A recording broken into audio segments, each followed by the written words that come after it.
stomach was soaking wet. She only tried to. They thought that I was all before I showed up. I brought $1,000 worth of drinks and got followed up. Damn, my reality just changed.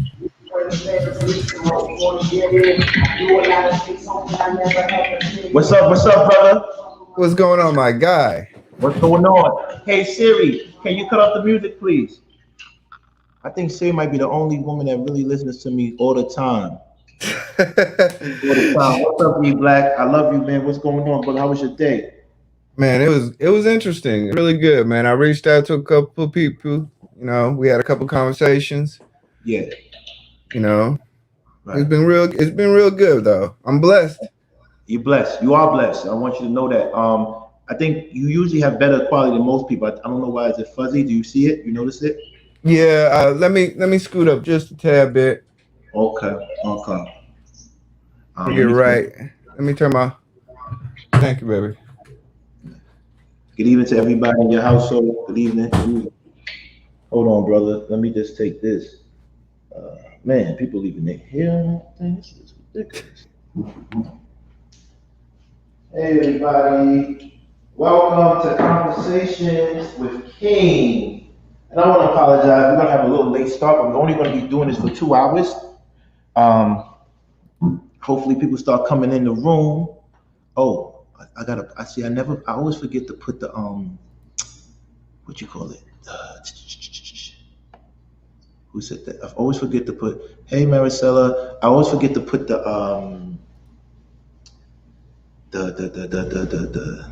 when when you do like the stuff. I'm new to this. When you put the tags and stuff like that. I do Yeah. it. Oh, we got people coming in. I want to say thank you to everybody coming in at 7 o'clock. When we do our stuff, we're gonna do 7 o'clock. We are trying to encourage you to come early because our shows are only for 2 hours. But those 2 hours are very intense. We have a lot of things we're gonna talk about today. We're just waiting for the other, brothers to come in or the four horsemen. Hey, virtuous woman, I want to say once again, thank you for yesterday and your wisdom. I truly appreciate that wisdom from you and setting me straight. But doing it in such a graceful way. Thank you so much. I appreciate you. And to all my LA people, hit the like buttons, please. It's going to make this a 2 hours a show every day, but don't miss it because every day is a different topic. Until the brothers come in, I want to apologize to Black for something that has absolutely nothing to do with yesterday. I want to thank you for standing strong in regards to Donald Trump. Today, Donald Trump said something very racist to the Haitians, and I don't know if he said it, but I read the article. I heard him say it, but I'm going crazy right now. I hope that how can I say? I hope that Chef can clear it up because I was defending Donald Trump 2 shows ago, and I was defending him based on his the amount of stuff he did for the historically Black colleges that Biden administration is not doing, and I also praised him for his level of commitment to those who were incarcerated or currently incarcerated. So I want to say I don't regret my vote, but what he said today, I was completely disgusted. Donald Yeah. Trump really disgusts me. What's up, JP? What's going on, Dren? What's up, Sean? What's up? Let's get the likes up. Let's get people in here because today is going to be one of those days. When I start, it's smoke. It's going to be so much smoke today, but it's going to be positive smoke. I want to thank everybody for really coming and supporting conversations with King. Right now, we starting off really small, but we hope to grow big, and we're going to grow big because we want to have integrity. If you have any issues with anybody about anything on here, you're more than welcome to come up and speak. We will not censor you. We might tell you to make it short because we have a certain time limit, but we won't censor you. We want to say thank you to everybody that constantly supports our show. It's been up for like what four shows, 3 shows, but we want to continue this relationship, and we want to let you know that every one of us can get checked. We could all be wrong. We could all be right. but we require you to let us know why you think we're wrong and express it. You know, some of us are more dramatic than others, and some of us are more peaceful. But just know that our tone should not reflect on our message all the time. But you know me, I'm not going to back down. I said what I said. I'm standing on it with 2 toes. No, I got 2 toes, 10 toes, right? 10 toes. Right, 2 feet, 10 toes down, baby. I want to say thank you so much. Let's get the likes up. Let's let the likes represent the amount of people we have, or double the amount of people we have. But I want to apologize for Donald Trump. Donald Trump said something very racist to people today. He clearly stated. But first, before you get into that, can I get a shout out to my shirt though? Like this purple, you know, this. Like, come on now. Come on now. Yeah, before you know, come on now. So here's the thing. Donald Trump said we should not let the Haitians cross the border because probably they're bringing HIV and AIDS. Two, and just with impeccable timing, I want to apologize to my brother. If you could send, hold on, I'm sending the other 4th horseman, the most prolific, powerful horseman of them all. Darrel, let me get this in because Darrel plays no games. Okay. So what happened is Donald Trump today, and I would support him two shows ago. Donald Trump today clearly stated that he don't think the Haitians should cross the border due to the fact, hey Ken, we love you. Hey Demetria, we love you too. All the flowers. Shout out to all the flowers. He said because they probably are bringing AIDS, HIV, which was very, very, very, very ignorant. You know, so we want to make sure that we don't support negative things like that, especially about our people. Our people. That was a very ignorant comment, and I don't care if I support him. I have the right to say he is, for that claim, that statement, which was similar to what I believe he said about Nigerians live in huts. I like Trump because he shows you how people really feel about it. He's a New York white guy. So New York white guys are usually liberal, right? They seem to be a little bit liberal. They say what they want to say, and they don't really mean no harm, but that is harmful.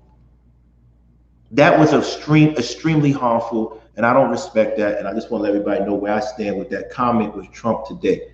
I'm not going to always like people that I voted for, but today was a very disgusting, despicable comment by Trump. So to all those who got me for voting for Trump, I am sorry. I voted for Trump because I hated the Clintons and the Bidens for what they did to Haiti.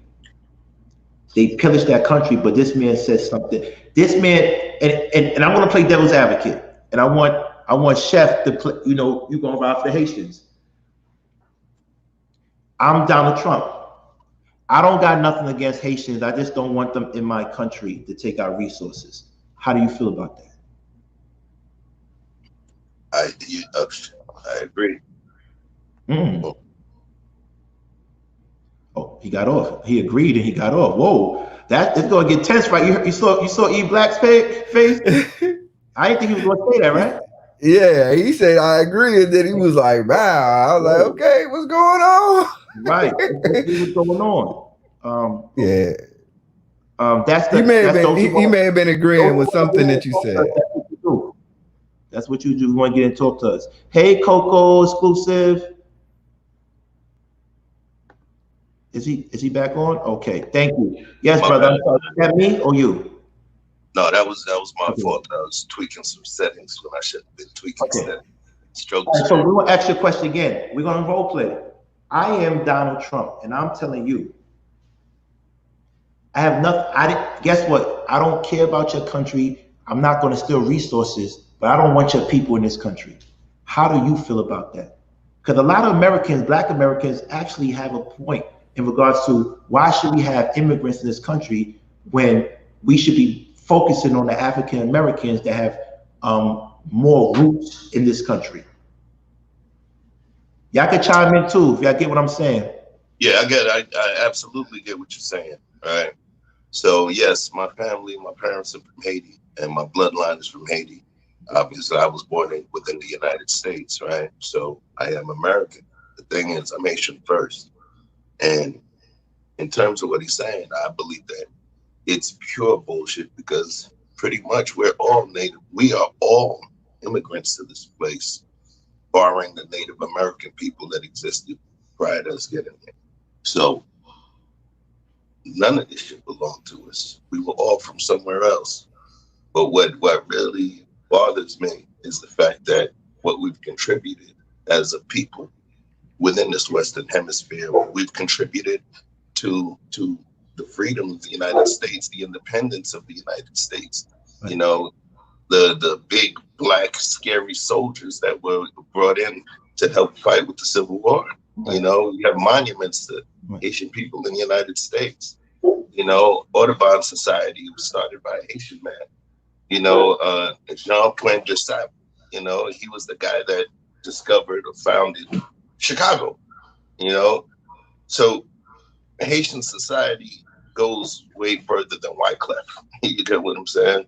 It's real deep, man. I think that Haitian or Haiti as a country, as a nation, it's provided so much to this nation in terms of its inception as well as its sustenance.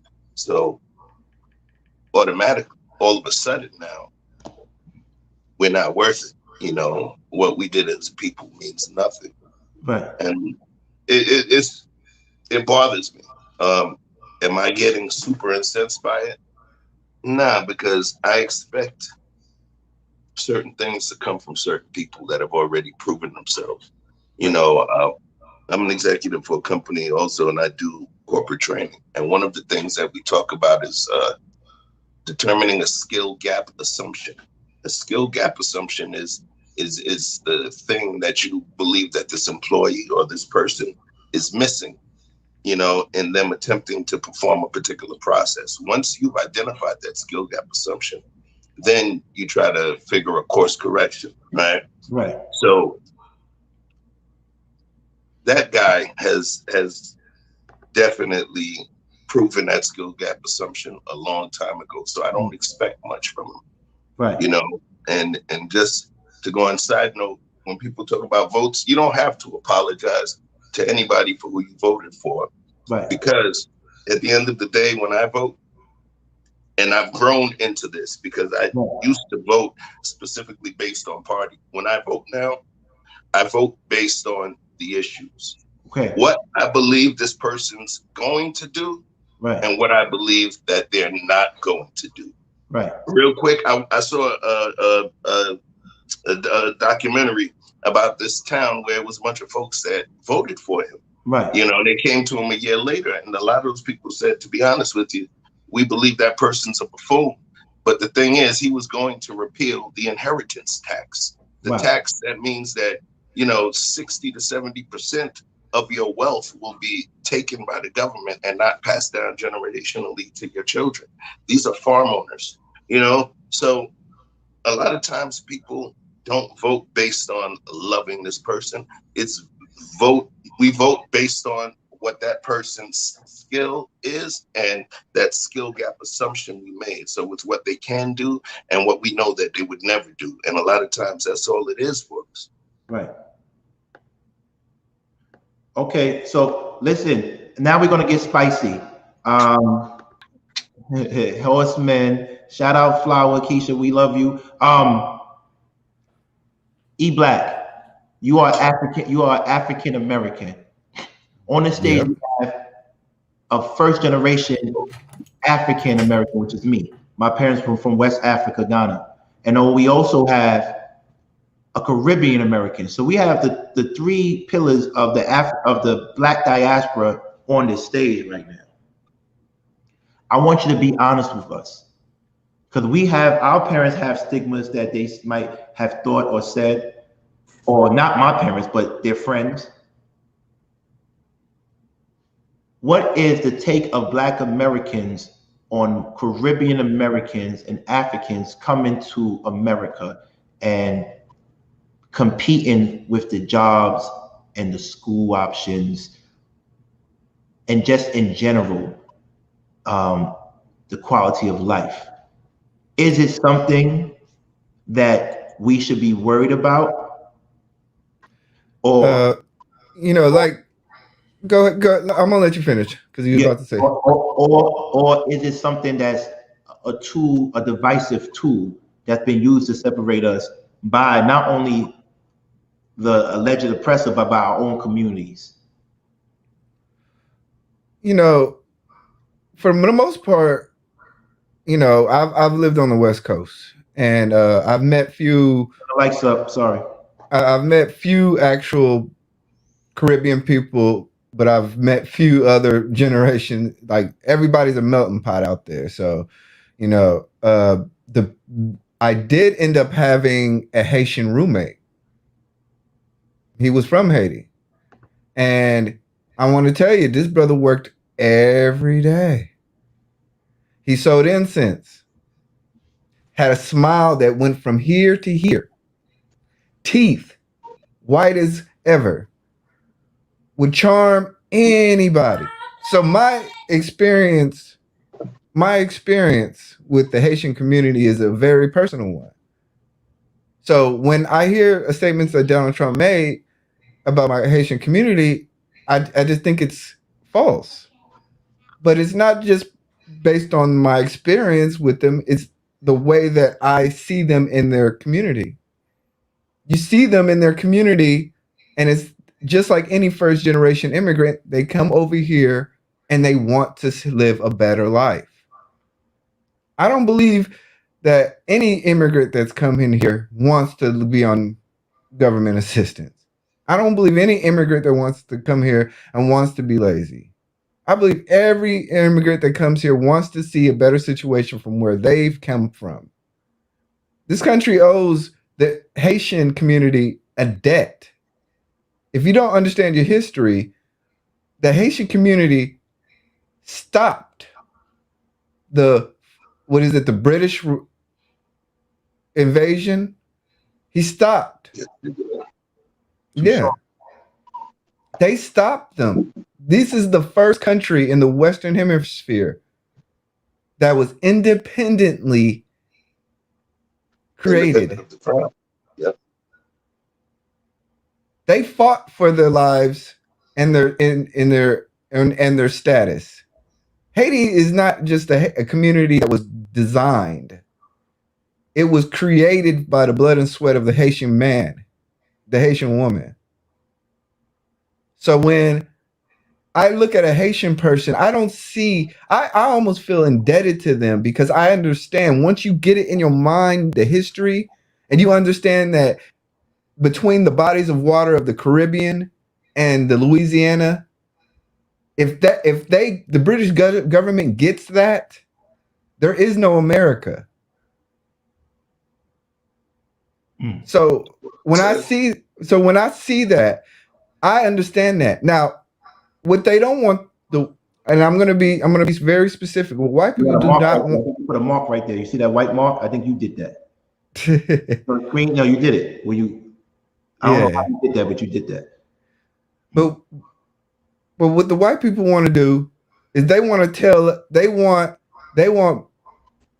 you to just think of them as just huts. No, it's more than that. Let me play devil's advocate. Okay, that was back then. Thank you very much to the Haitian people for fighting for freedoms.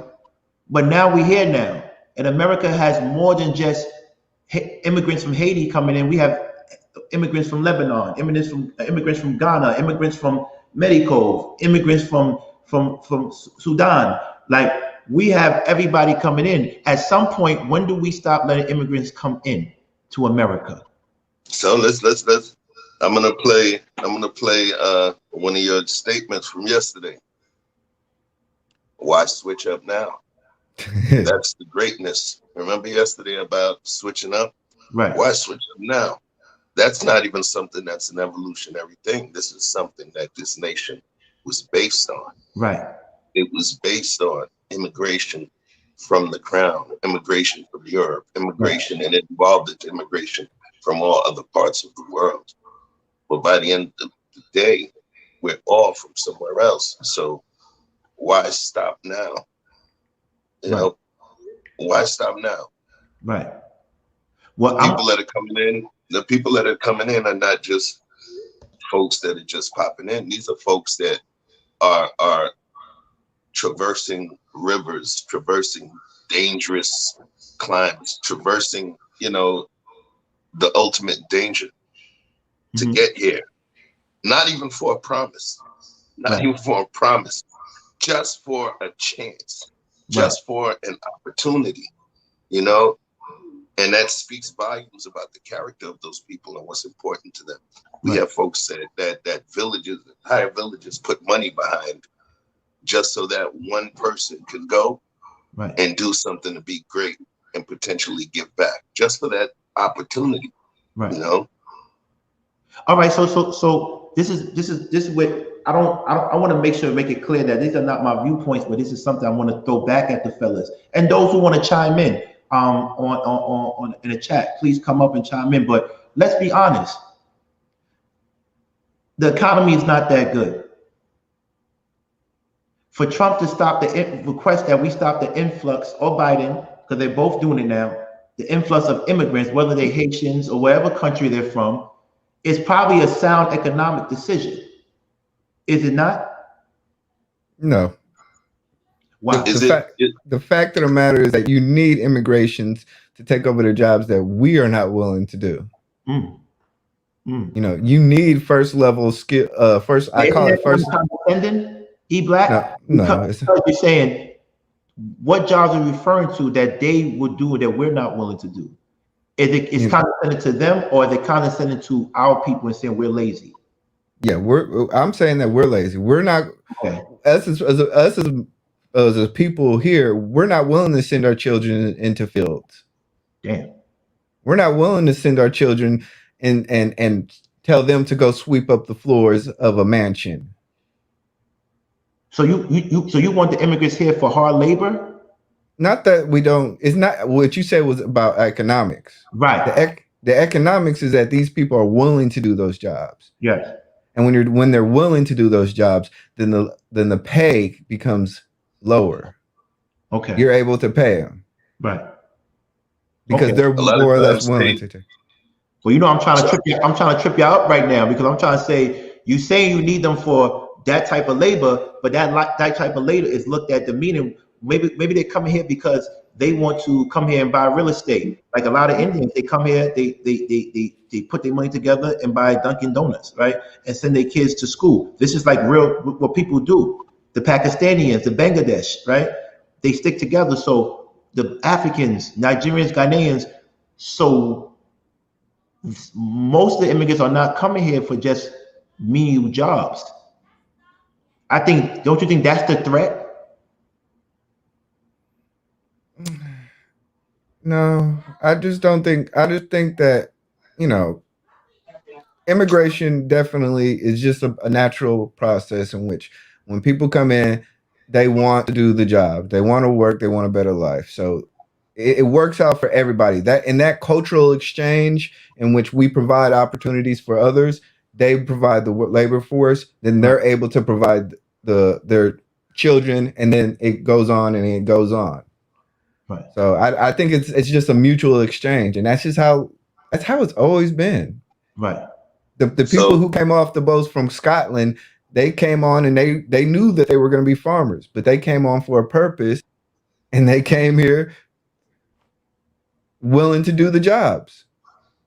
Yeah, you think about a lot of the different immigration classes, the nations that came through. Right. You had the Asians that came through. You had the Irish that came through. There was a lot of building that was done during those eras. You know, the railroads were built during those times. Were there American labor? Yes, there were. But the thing is, at the end of the day, the hungriest person is always going to do the most work. Yes. That's just natural. It's natural. And we understand too, there's different socioeconomic things that we've put into our what's the best way to say it? There's certain things that we put in, you know, into our system, you know, because it's about money, you know, the labor unions. Yes, many of the labor unions were put in there in order to protect jobs, protect workers, protect labor. Right. But then there was also some aspects of the labor unions driving up the cost of specific job salaries. Right.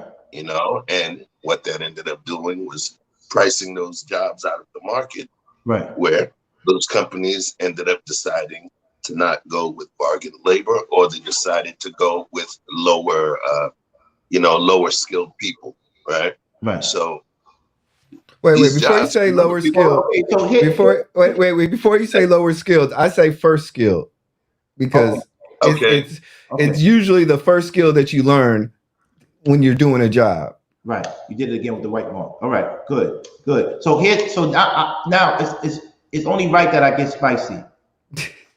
It's only right that I get spicy. So we're gonna really talk about this because we only got a few minutes to talk about this, and we gotta move to the next subject. Mhm.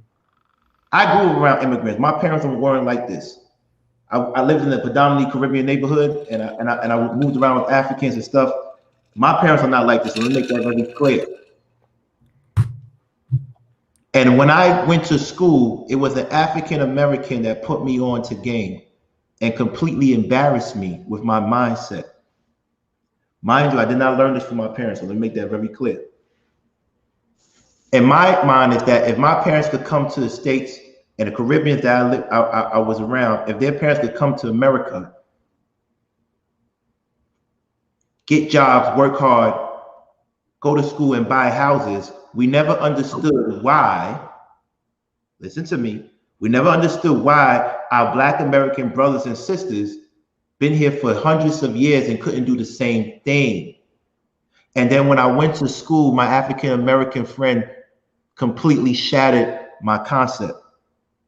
He said, let me tell you something, and you never forget this. In your countries, your leaders, your top officials look like you. Your doctors look like you. Your lawyers look like you. So when you look at leadership, you know you identify with it. Black Americans didn't have a black president until Obama, so that's the highest form of leadership. In the ghettos or the communities that are low, moderate income communities, we don't have people that look like us in high positions that we can relate to. So it's hard to achieve something that you can identify with. Do you agree with what my friend told me? Because I did. But I want to know what you agree. Because this West Indians and the Caribbeans and there's Africans that still believe that old saying, like, we came here and did it, so what's your excuse? There's Indians believe in that. There's Asians that believe in that. There's Eastern Russians that believe in that.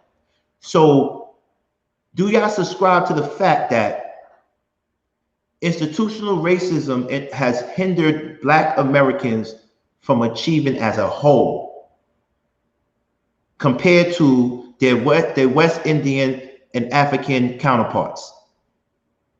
I say yes. Why I say yes? Because that was a salient point that your friend made, and that was also a point that was made before in another debate that I was in, just about that situation. Because somebody asked, why is it that y'all Africans and y'all Caribbeans, it looks like you guys look down your nose at us, and I gave the dynamic of, well, sometimes if somebody almost died trying to get an opportunity that they feel you waste, they're gonna look at you crazy. They're gonna look at you crazy. If I know, man, you are in the desert, or I'm in the desert, and you just made it out the desert and you got water and you're just pouring it out, I'm gonna look at you crazy, because this is something that I would potentially risk my life to have. So it's almost two sides of the counter that will always counter each other, if you will, because the institutional racism, when you look at it, the institutional racism that takes place here, yeah, the opportunities don't seem as much when you go and put them in a percentage, perspective, because of course, Haiti, it's all Haitians, it's all Black people, so it's going to be Black lawyers, Black doctors, Black presidents, Black everything. Here, we're a minority, so given the dynamic of us, being a minority, we see less of ourselves. We definitely see a lot less of ourselves, and I believe it plays a part But I think that we should still be able to see both sides, both perspectives, because they strengthen the other. You know, understanding the aspect of institutional racism in the U.S. is going to give the other folks more of a mindset. Because I remember there was this dude, he cussed out this African dude. He was like, he literally called him spear chucking motherfucker. That's what he called him, right? But what was crazy was, you know what that man said to him? Just one word, and just everybody just got quiet. Slave. Wow. And then you think about it. He basically like, slave. You understand? But why would he say that? That's hurtful. It's what it was. It was hurtful, but what it was too, it was somewhat educational. The other person called him a spear chucking motherfucker. I mean, listen, right. I grew up and then he stopped. Right. And then he stopped. They call me. I grew up in the 80s. They call me African booty scratcher. Booty scratcher. Look, every time I say that, African American always laugh. See, look, E-Black, African booty because scratcher. I was called the same thing though. I'm not even from Africa. They say you used to eat stuffed zebra for Thanksgiving. They made jokes. Look at you. Look at E-Black. Oh yeah, they used to give us hell. Yeah. So with that being said, we went through those jokes, and the only form of defense is calling our black African Americans, or well, at least I wasn't a slave. Yeah. I came here by plane. And it was so hateful. It was hateful. That's not cool. And that type of hatred for each other hurts. But now, as you see, as we get older, people are embracing the Afro beats music. People are embracing the reggae music. African Americans are doing the African dances. Africans are copying the African American lingo.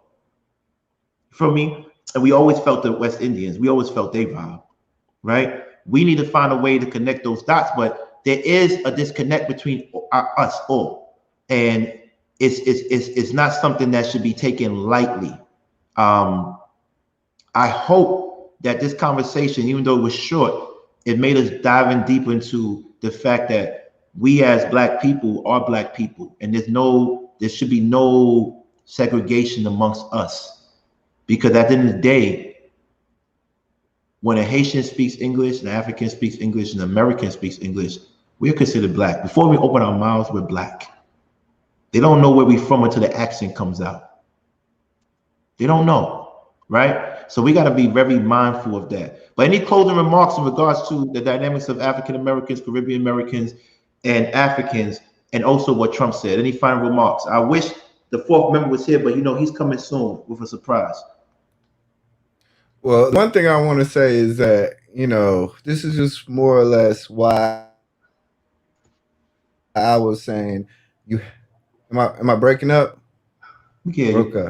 I'm sorry. But this is why you have to go deeper. You have to go deeper into a lot of times the psyche of people. If you let them talk enough, they'll let you know exactly how they feel. And I think the track history of Trump is just essentially what it is. Essentially, he used to be a Democrat, and now that he has enough political base, he's willing to say whatever it is to obtain the political stature. He's seen the whips on and the horses, and he was like, yes, a lot of people want to see that again. The right. more that we were disgusted with it, but there were more people probably more influenced about it, happy about that. Right. So he's tapping into that because he said there's no reason to mention Haiti now. Right. He didn't say nothing about Afghanistan. Right.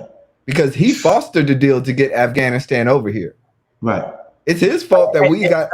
I think Geronimo brought that up. Why is it an issue for Haitians coming, but not an issue for the Afghanis to come in? Actually, there were corporate people like Airbnb said they will give them free housing once they got here. How do you feel about that, fellas? Because he fostered the deal for them to come over. He created the deal. He negotiated with terrorists. He created the situation for them to come over here. So everybody's fine with it as long as Trump is making sure that it's fostered the deal. It's all good. He knows what he's doing. That's Zaddy. Biden did the Afghan thing. No. Trump signed the deal. The Afghan when it Afghanis. Okay. All right. I got to do more research. Yeah, we're not talking about us leaving. We're talking about the actual deal that was signed while he was still in office. Okay, perfect, perfect. Yeah, man. I think Salisha had a good point. She said all black kids tease each other, and I'm like, whoa. Yeah, we learn to play. We learn to play the dozens. It's traumatic, right? Yeah. It's traumatic, right? We tease each other. Is it a lack of love, or is that the way black people show endearment? Especially when we live in these racial times.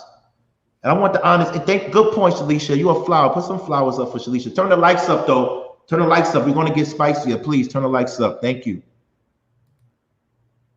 How do you feel about that? Yeah, I think, it's a lot of nature and nurture. The thing is, some kids come out on the negative side of the spectrum. Some kids come on the positive side of the spectrum and just have a hell of a good sense of humor. The ability to be self-deprecating, which is the ability to be able to laugh at yourself. There's somebody that might trip on a stone and fall and then lock themselves in the house the rest of the day just because of ego or shame, So the same way as we, and maybe I'm guilty of it as well. The same way we send our men out to be lions, we want to make sure they're tough. We want to make sure they're able to scrap. They're able to, to be able to handle themselves. And a lot of times that skill comes from getting in the tussles and being a rough boy to toughen you up, because it builds up, a tough skin. Sometimes we do those things, especially with the ones we love, because we love them. And sometimes it can tend to be a lot worse when it's the ones that we love, because that love becomes almost an anchor to allow you to continue saying some of the most horrible things. But because of the fact you love them, you think that that's going to be the end all be all soother, so on both sides of the spectrum, it can harm, but it all depends on the actual people and how those things are being leveraged. But we tease each other all the time. It's sometimes it's jokes that we use to be endearing, especially when we care about a person. Oh, look at that big head girl. Come here. It is. But the thing is, who you're gonna say it to, and when those jokes will be taken as signs of endearment as opposed to negative jabs. It's funny because I think Sean has a good point, but I want to take you to my childhood. It was funny because I got teased a lot. I still got the cutest girls for some reason. It was weird, but I got teased a lot. And one day I came home to my father, and this is how I knew. This is what gave me self-esteem and confidence. Because my father's not like me. He's a man of little words. He's a man of action. He don't talk like that. I came home. I said, Daddy. I still call him Daddy to this day. I said, Daddy, they call me black. They say I'm mad black. Remember, I'm like 6, 7 years old. I'm mad black. Why they call me mad black? And he know what he did to me. He looked at me. I'm in his bedroom now. He looked at me and said, do you want to be white? And then closed the door. That's it. And from that day on, as simple as that was, from that day on, I never wanted to be white. So it made me love my complexion, because you were teasing me about me being dark skinned, but the only opposite of that I don't want to be. Another incident, I had the pleasure of traveling to India, and I went to the Ocean Desert. I went under the auspices of Columbia University to do research on schools in the rural area of India. So now y'all get into academic mode. I don't show this part too much, so work with me. When I was there, I saw a young Indian boy, very handsome young man, and he walked up to me, mind you. And I have pictures. If you go on my Instagram page, you see me on a camel. I was really on a camel in India with a suit on. The kid touched my skin, and he said, "Why are you so dark?" I kneeled down and I grabbed the sand, and I said, "What complexion is the sand. And he said, it looks like my skin. I said, when you talk about fertile soil, what complexion does it look like? He says, like yours. That was my way of saying I'm proud of my skin and the power that it possessed. This is the things that we can communicate to young men and women, how to love their skin and not talk about others. Because some people might not be as fortunate as me to really love themselves like that. So we have to be very mindful what we say to the kids. But you're right.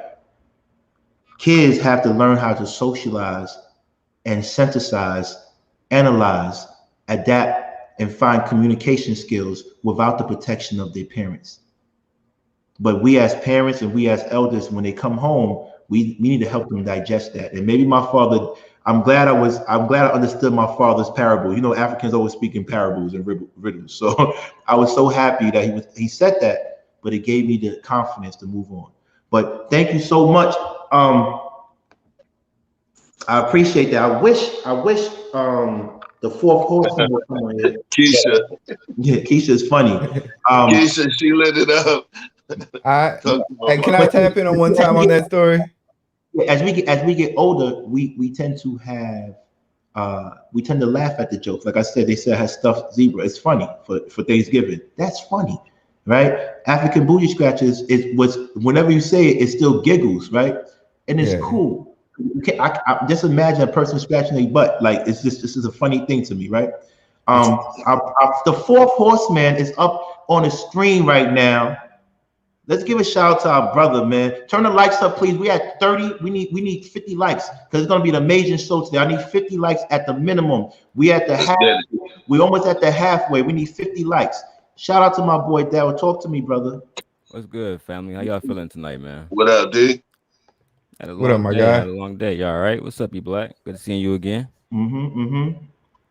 I'm good. Yes. So the first question. So this question is in your alley. We're about to get off the topic, but I want to ask your opinion. Donald Trump, who I did support, made a comment today about Haitians shouldn't be over here because they're probably bringing HIV or AIDS to America. And I made a point where is that he's coming from a standpoint where, and I don't agree with him. I think it was nasty and deplorable. But he's coming from a standpoint where we can't allow any immigrants, whether they're Haitians or Africans or Eastern Russian or Eastern European, to come here because it's taking away our jobs and our resources. How do you feel about that, brother? And before you say, how much likes we got right now? Somebody let me know how much likes we got right now. Like 30? I can't hear you.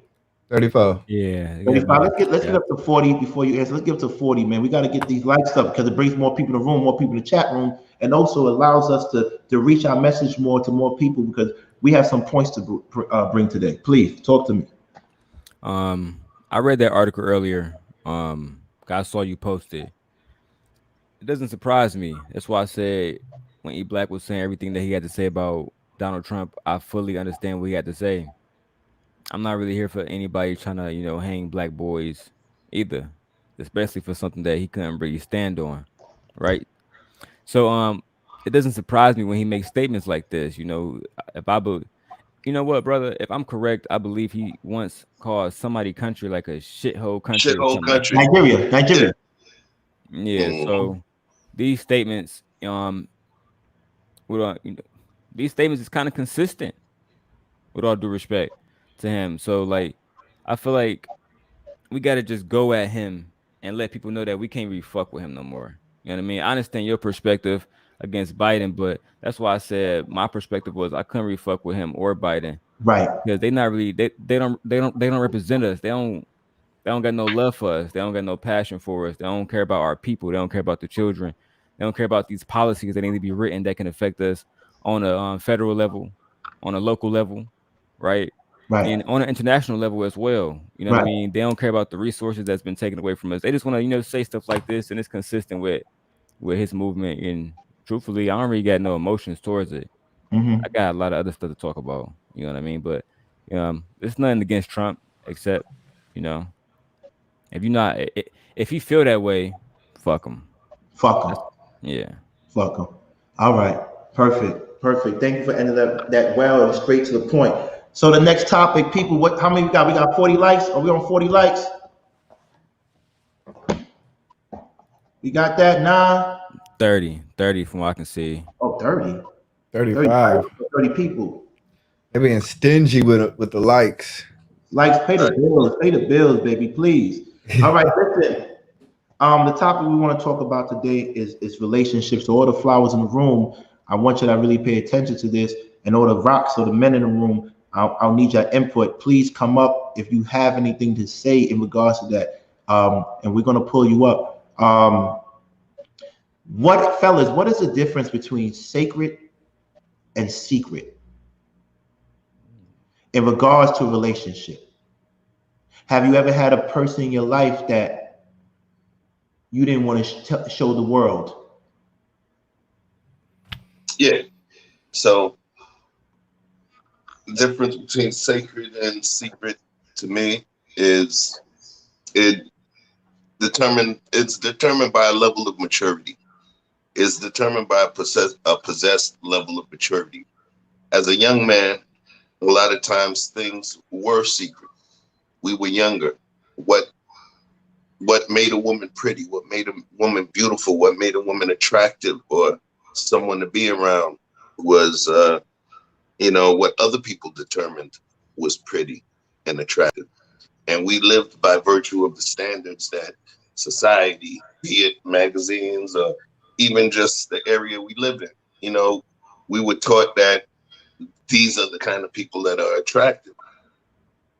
But there's only so many attractive people. So, in terms of being average, right? People were looking for that goal.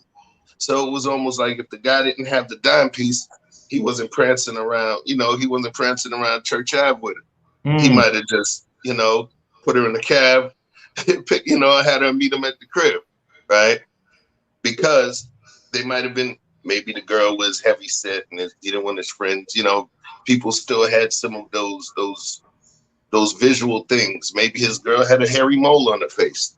You get what I'm saying? Mm-hmm. This, as silly as it sounds, I think that the secret aspect of love is immature.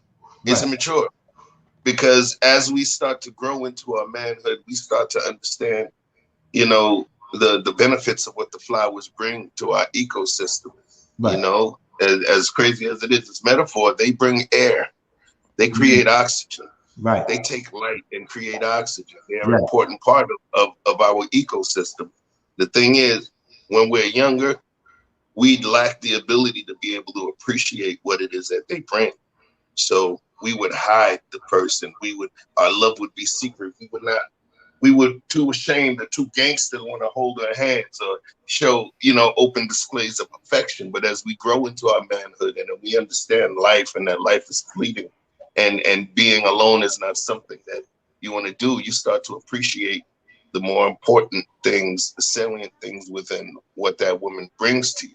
And as we gain that level of appreciation, that's where the sacred aspect comes in, because we know we need them. And something that is sacred to you, you not only hold it up, and you don't hold it up just to show it to the world, but you're holding it up to protect it and keep it away from the world. Okay.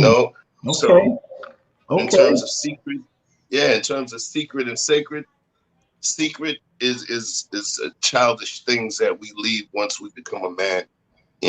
Sacred is understanding what's most important and what we need to protect and cherish. Right. That's my piece on that. Okay, E-Black. That's next subject, man. That's pretty much it right there. Golly. But I mean to pretty much follow it up, a personal story of mine.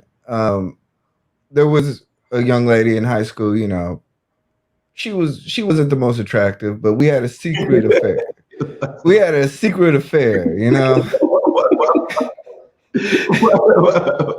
All right, cue the secret lover song. Yeah, we had a secret summer affair, but it was one of those things in which I was, I remember that because it was just so much fun, and I felt bad about it. But then as I got older as a man, I remember my secret roster. I had a whole secret roster. You don't know that roster. It ain't pretty. I was juggling a couple of nickels around, Crazy. like I'm being real. Like we all like let's be honest. There's Yeah, certain E, I'm not gonna lie to you. I want you to finish your point, but I got an issue with the flowers in regards to being having secrets and being sacred. Because I think women actually have more keep men as secrets more than yes. men keep women as secrets in relationships. Oh, I've been plenty of times a secret. Why they do that, and I would like to hear the women explain why. But I think women are the masters of not revealing who they are in love with and who they with for many reasons. But men, we don't really do secrets. We keep the person in our life sacred. But women keep men's secrets. I don't know. We'll talk about that. Finish your thoughts. So, like I was saying, my roster of secret nickels were you know, in fact, when I look back at it, they satisfied different parts of me that I held high that I couldn't get from one person. Right. Am I being clear? That sometimes these secrets are good because they satisfy a inner thing that you can't go out and find regularly. I think it's what Chef's saying is that while everybody's can't get the hot girl, you're secretly trying to find this person, and while you're trying to find this person, you have to kind of mask, your masculinity in ways that you're just saying, you know what, I'm gonna deal with Shody, I'm gonna deal with her, but ain't nobody gonna know about it until I find that one that gives me that outward joy, an outward satisfaction. So, I know it sounds crazy, but I mean, I think about it all the time. My Thursday was a special type of lady. My Tuesday was a special type of lady. My weekend chick, she was a special chick. They Right. all was secrets, but the simple fact is that each one definitely represented each aspect of me. Now, my lady, she covers all aspects, so she's not a secret. Okay. I know that's wild, man. Yeah, that's crazy. All right. What do you think, Darrell? For me, man, I was sitting over here thinking about it. The way that I would define it is, to me, what's anything that's sacred is something that I cannot lose. I Oof. can't live without. Oof. You know what I mean? Oof. The secret, I'm not even gonna lie. I'm not like a secret type person, man. I might be too transparent sometimes, to be honest. But I have a few secrets, but they're not women. You know what I mean? I don't keep my women secret. You Oof. know who in my life, you know who not in my life. You know what you get when you like what you did with me. If you're a woman dealing with me, you know what you're getting. You know, but my daughter, that's sacred. My mother is sacred. Right. My children's mothers, they're sacred to me. I can't live without them. Oof. My children can't live without them. Okay. Those things are the most important thing to me. So to me, that's why I move the way I be moving, because if I lose what's sacred to me, then we in a whole different field now. You know what I mean? So I gotta keep what's sacred to me safe at all times, at all costs, Right. at all means. Right. Wow.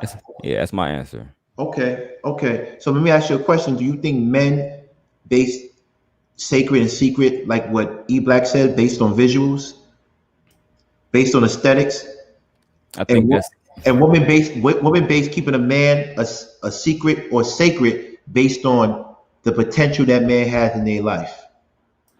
I think that's up to the person prerogative, right? So I think a woman to keep a man a secret for a lot of different reasons, man. And that depends on what position she in her life, right? A woman who's married, she might have a side nigga and keep him as a secret. A woman who is fluidly dating, but she not honest, she might keep niggas secret because of her inability to be mature, right? And men do the same thing. How I just explained that's not a gender thing. Men do it the same exact way, right? You can't really strap your nuts on and tell women, listen, if you want to deal with me, you got to understand that I deal with other women. So you lie to women, you play games with women, you play games with your words, and you waste time. Right. You know what I mean? So for me, the secret things, that's a prerogative. Right. I don't have the time for that. I think that Like the women in my life, I love them and they love me, and we respectful. Everything is genuine, right? And as long as they protected, provided for, and committed to, then it's nothing that we got to really worry about. Right. That's all. And, that's how I feel. I want to touch on that. I want to touch on that because I like, in terms of my culture, in terms of the Haitian culture, and I think in terms of Black immigrant culture as well. Everybody, you're either going to become a doctor or a lawyer. If you're a woman, you're going to marry a doctor or a lawyer or be a nurse. You count all 8 of my uncles on my mom's side and my dad's side. Every last one of them is a doctor. Every last one. All my aunts that are married to physicians. So there's a certain status quo in terms of not what you look like. It's a status quo in terms of the type of person that you choose to build legacy with. Because in our culture, it's not dating. Ain't no hot girl summer in Haiti. Right. You get what I'm saying? It's dinner. You feel me? Ain't no hot girl summer in Haiti. So all of that playing around doesn't exist. So I'll give a perfect example, and I have a bunch of cousins, so I won't be implicating the guilty one. One of my cousins, very well, father's a physician, mom's a physician, went to a good school and everything. But she ended up starting to kick it with one of the hoodest dudes off campus. He wasn't even a student. But whenever family would be around to come up, she wouldn't keep him there. And it was only a couple of, how you and your cousins from your generation, y'all know where each other's bodies are buried, right? So she used to hide dude. When family would be around, he would not be around. He was a nice guy, but she felt that the family would look at her crazy. Right. So the secret thing, I think that women definitely, if you admit that women have a natural hypergamous nature, right, which is they build, they nest. So in order to nest, it requires resources, right? So if a woman does something against her nature, they tend to hide it. Right. They tend to keep it secret. Okay. Okay, we get into good moms. Yeah, good moms, good aunties. One of the things that they teach to the little girls is shame. Because within the construct of the feminine psyche, if you lack shame, then you will do anything. They impress ego onto men, but women impress shame onto women. How could you? Don't you ever close your legs? All of those different things that are put out there. So when the women, when they do their things to be secret, it's more out of some inert feeling of shame, I believe. All right, so now we're gonna make it spicy, and I was waiting for you to do that. And women, chime in because we're talking about you. So I want y'all to jump in. Women's sexuality, modern day women's sexuality, and traditional women's sexuality. A lot of women are more sexually liberated and sexually fluid, and I like that now. Right, I love that. Right. Back in the days, they claimed they weren't, but illegitimate kids and broken families says otherwise. So how do we explain the fact that women, like he said, out of shame, they keep their sexual liberation and fluidity a secret? Why do women do that now when we live in a world where sex is not a big deal anymore? Why do they still lie about that? And why do they judge other women? Women judge women more than men based on their sexual body. Oh, she's a hoe. Oh, she's a slut. Why are you messing with her for? I don't think the evolution. They go. Yeah, I fuck dudes, but I don't. Nobody know my shit. Y'all heard that before, fellas. I fuck too, but nobody know what I do. But because they know what that girl does and she didn't keep it a secret, that makes her better. Please explain this to me. Ladies, jump on because we need y'all. We need y'all. But if you want to talk about it, come on, talk about it. But I want to hear this. Because keeping your sexuality a secret doesn't make you sacred. Hello? Hello, keeping your sexuality a secret doesn't make you sacred. So what makes you sacred as a woman when it comes to sexuality? Tell me, brothers, but I would like the woman to talk about it. For me, I think the reason why a lot of girls and women, let me say women, man, a lot of women, they keep their sexuality a secret because they feel like it's really no point of a nigga asking them what the fuck they got going on. And let me be clear, this answer, is different from woman to woman. Just like sexual positions, every woman get their own, prerogative, their own preference, right? Some women gonna be honest with you. I did this, I did this. You either take it or leave it. Some women gonna lie to you. That depends on character, morals, all of that shit, how you was raised. But in general, right? I think the average woman just don't want to they don't want to be viewed as a hoe. I don't believe that that's right. I don't stand on that with them. But if you asking me why I believe they do that shit, it's because somewhere down the line somebody gonna be like, you less valuable. Speaking of that, I'm not trying to speak on I might be trying to get spicy this early, but I was just You got an hour left, baby. You got an hour. We're gonna do 2 hours. You gotta get spicy early. Yeah, man. Let's go ahead and get started, bro. You know what I'm saying? I was watching some live peep shows and shit, and they had this comedian on there, and the topic was, it was the last King Talk, I think. The topic was, do women have less value if they have children? And dude had to get the fuck up out of there, because he's saying like, well, if your mama had you, are you saying that she has less value because she had you? And you know what I'm saying? So to me, like, we just gotta finish talking about stuff that's sacred. And like, how can a mother and giving birth to a child and bringing life to the earth make her less valuable? I think her being a toxic mother, her being a bad human, her being uncooperative, those things might make you bad, but and devalue you. But this, the child, that's where women start to really start not trusting, being open with men, to the point where this nigga is a king and he gonna respect what I gotta say. Nah, niggas be they be showing their tails, man. You know what I mean? And you see it every day. You know what I mean? We dealing with it in real time. Like I said, it's gonna get spicy. Not really, because I'm gonna talk about Chicago in a second after we're done with this, but we can address the women's stuff first. Let's stay on this for a minute, but we're gonna give you your time, because we know we end it, and so we got hours. So if you need 30, let me know. If you need 15, let me know. But we want to finish. Oh yeah. Right now. All right. So with that being said, but I already knew what he was gonna do, Darrel. I already knew. But at the end of the day, let's keep it. When Darrel started talking real low, he about to start getting grindy with it. You got something. I already knew what was going to happen, because Darrel was trying to give the man a saving grace, but we're going to let that go.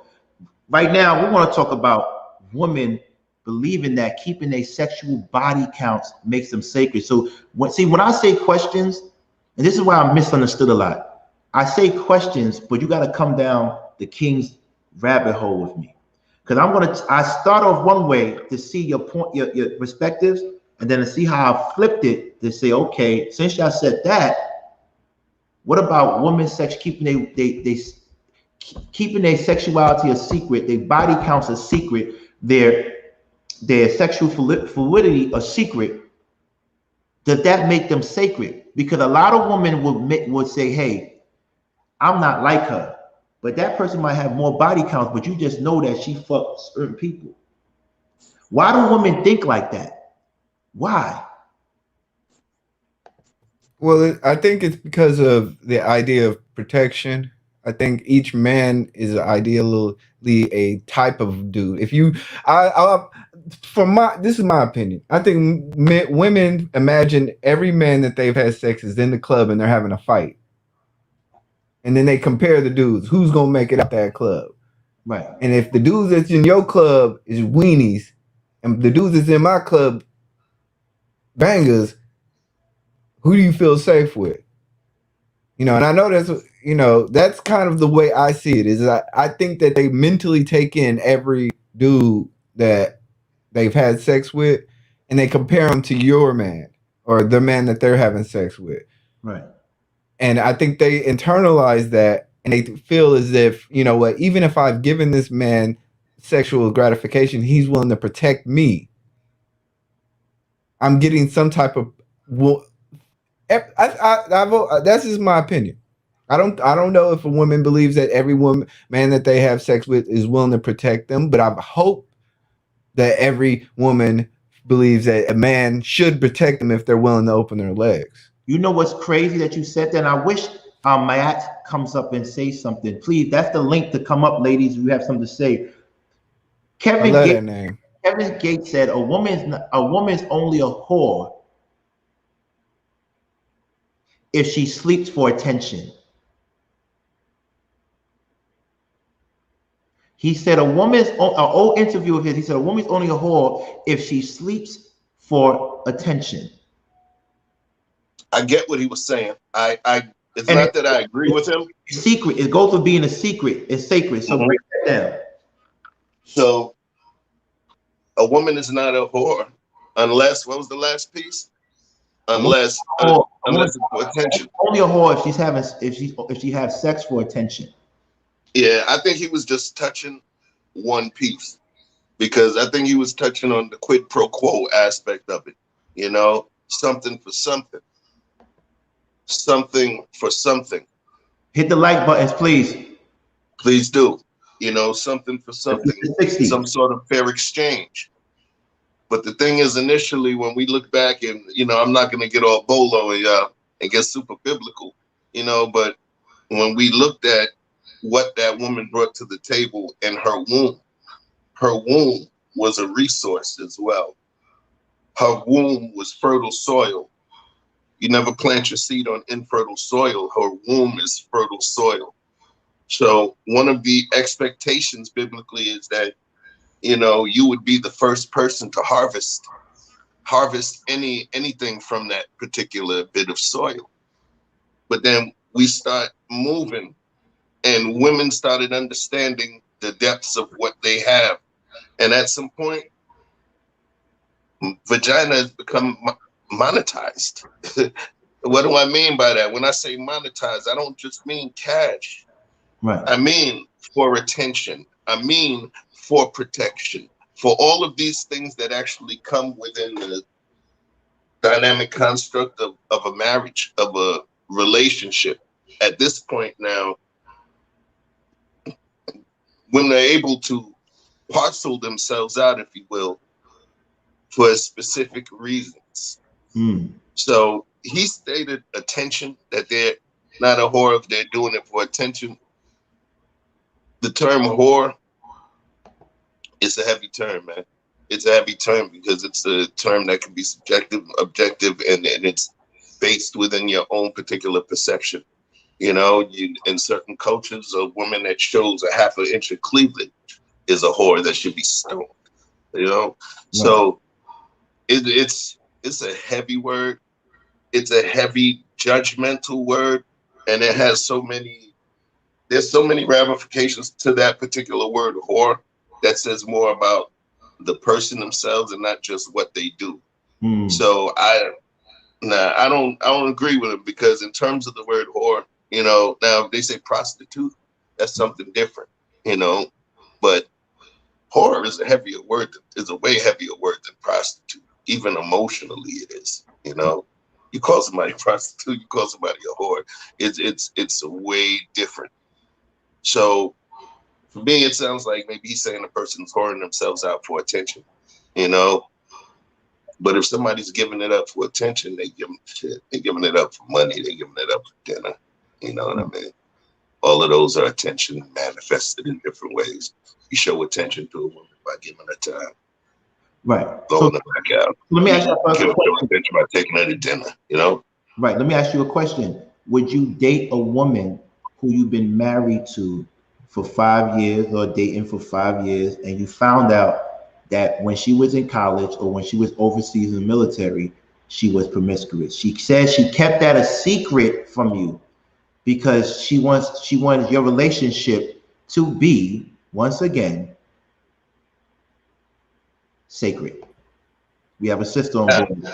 Thank you. The Oh, sisters on board. Yes. Yes. The flower. The flower JP. Hello. Hello. So let's answer that question. Fellas, would you keep it as would you accept your wife of 5 years or girlfriend of 5 years or baby mother saying, hey, I was promiscuous in college? And let's not add any variables. We're not talking about those who were molested or raped. We're talking about those who consciously said, I want to sleep with multiple men and have those experiences. Would you forgive her if the number was if she said I slept with the whole football team, or she went to Miami and had one night stands the whole weekend? How would you, and it happens. This happens in in my the past. And you're Yeah. talking about in the past. you've been with her for 5 years and she never told you. I mean, let me be real with you. Let me be real with you. It's all dependent upon how the sex is going now. If I feel like we're growing sexually, if I feel like I'm mentally connecting with you, because I believe that when you have sex, especially in long term relationships, you're able to almost see into her soul of those Imprinted. experiences. Yes. So if we're not going forward in our sexual experiences, Right. then that's where I have a problem. But if we're constantly growing, if we're constantly achieving new heights, new ideas, new motions, I'm now being treated differently than any man that you would probably did. And I understand that. And men, if like I said, in long-term relationships, men should be knowing this. You shouldn't just be dogging your chick out. You should be having real sex with your wife, and you should be understanding her in a different spiritual manner. So if she has had a past and she's letting that out, and you're thinking back, well, damn, why I'm not getting that? Then there's the problem. Then we got to sit down and say, hey, me and you got to figure this out. But if we're constantly growing, reaching new heights, then I don't see a problem with just accepting bygones. You can't reverse time. You can't go back. So are you going to consider her sacred? Yeah. Okay. But like I said, it's all dependent upon the how we are right at that moment. All right, Darrel. So for me, it all depends like this. Did she lie to me? Right? Did she go overseas telling me, hey, overseas, I'm gonna be doing me, you should be doing you? Because, That's tough. if it's not affecting me, if it's not taking nothing away from me, if it's not taking nothing away from my our everyday life and our progress, I don't give a fuck about the bullshit. But if you lied to me, if you betrayed me, if you told me one thing but did another thing, I can't trust you. And if I can't trust you, how we gonna grow? And like that's the bigger red flag to me is like what did I agree to? You know what I mean? Anybody that come into my life, right? And I'll tell a girl in a heartbeat, listen, if you want to come into my life, you got to understand that, I have children. Me, my situation is my situation. You got to accept it or not, right? You know the rules before you stepped in. And I'm honest like that, right? I'm super honest like that. And anybody who know me personally can attest to that. And I do that because I'm giving them an opportunity to say, I want to fuck with that or not. A genuine opportunity, without any bullshit. That's how we got to really that's how I would approach the whole situation, because I don't give a fuck what you're doing over there. You doing what you got to do, right? You doing what you got to do to get through the days. But just don't lie to me about it. If you feel like you can do it and you're doing it anyway, what's there to lie about? Just stand on what you're doing, stand on your actions. It's not that difficult. That's all it is. And then me and her, we'd be good. And to answer your other question to E-Black, she would be sacred to me, because how many motherfuckers can just be honest like that? Right. I mean, I done ran to a lot of women and men who just can't be honest like that. I don't know. With me, I'm willing to lose a woman who say like, yeah, I can't accept that. Cool. I'm happy to know that, because I don't want to get involved with you. And once we get to this point, you're gonna be like, oh, I didn't know that. Yeah, you did. I told you 4 months ago. You know what I mean? So Right. I don't have those issues, but I understand what you're saying. Okay. Chef, cook it up real quick and we're going to pass it to the flower of all flowers, JP. Talk to me. Talk to me, Chef. 5 years. If it's 5 years, you're already sacred. If it's 5 years, you're already sacred. What took place in the past took place in the past. Now, the caveat to that is, if say we're having some weird psychosexual, issues in the bedroom where there's certain reasons that we're not able to connect, if you will, there's certain freakiness she might be into that I'm not into. She may be at a certain level and tier of sexual liberation that we didn't evolve into together. Having that conversation is going to clarify a lot of stuff for me. It's going to clarify a lot of stuff for me. And if in fact, like EBlack said, let's say that she was acting like the good girl with, giving me a little sprinkle of action every month, every month and a half or something, and then it turned out that, she did the starting five and, all the rest of the 6 men. At this point, there might be an issue, but that's just a small caveat to it, though. I say this, and there's this story that I give to women sometimes. I'm like, look, there was a girl, she was like, yeah, but I don't cheat on you. It's a real conversation we had. I was like, yeah, but if you did, I probably wouldn't have known.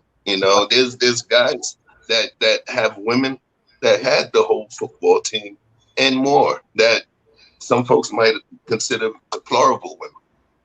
But those husbands they had lived with them, was happy, and went and died in the grave, never knowing, and just knowing that they were happy.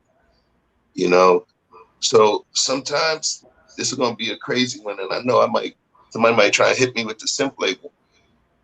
Sometimes women lie to men because of some of the overinflated egos that some men have. Sometimes women lie to men because they're afraid.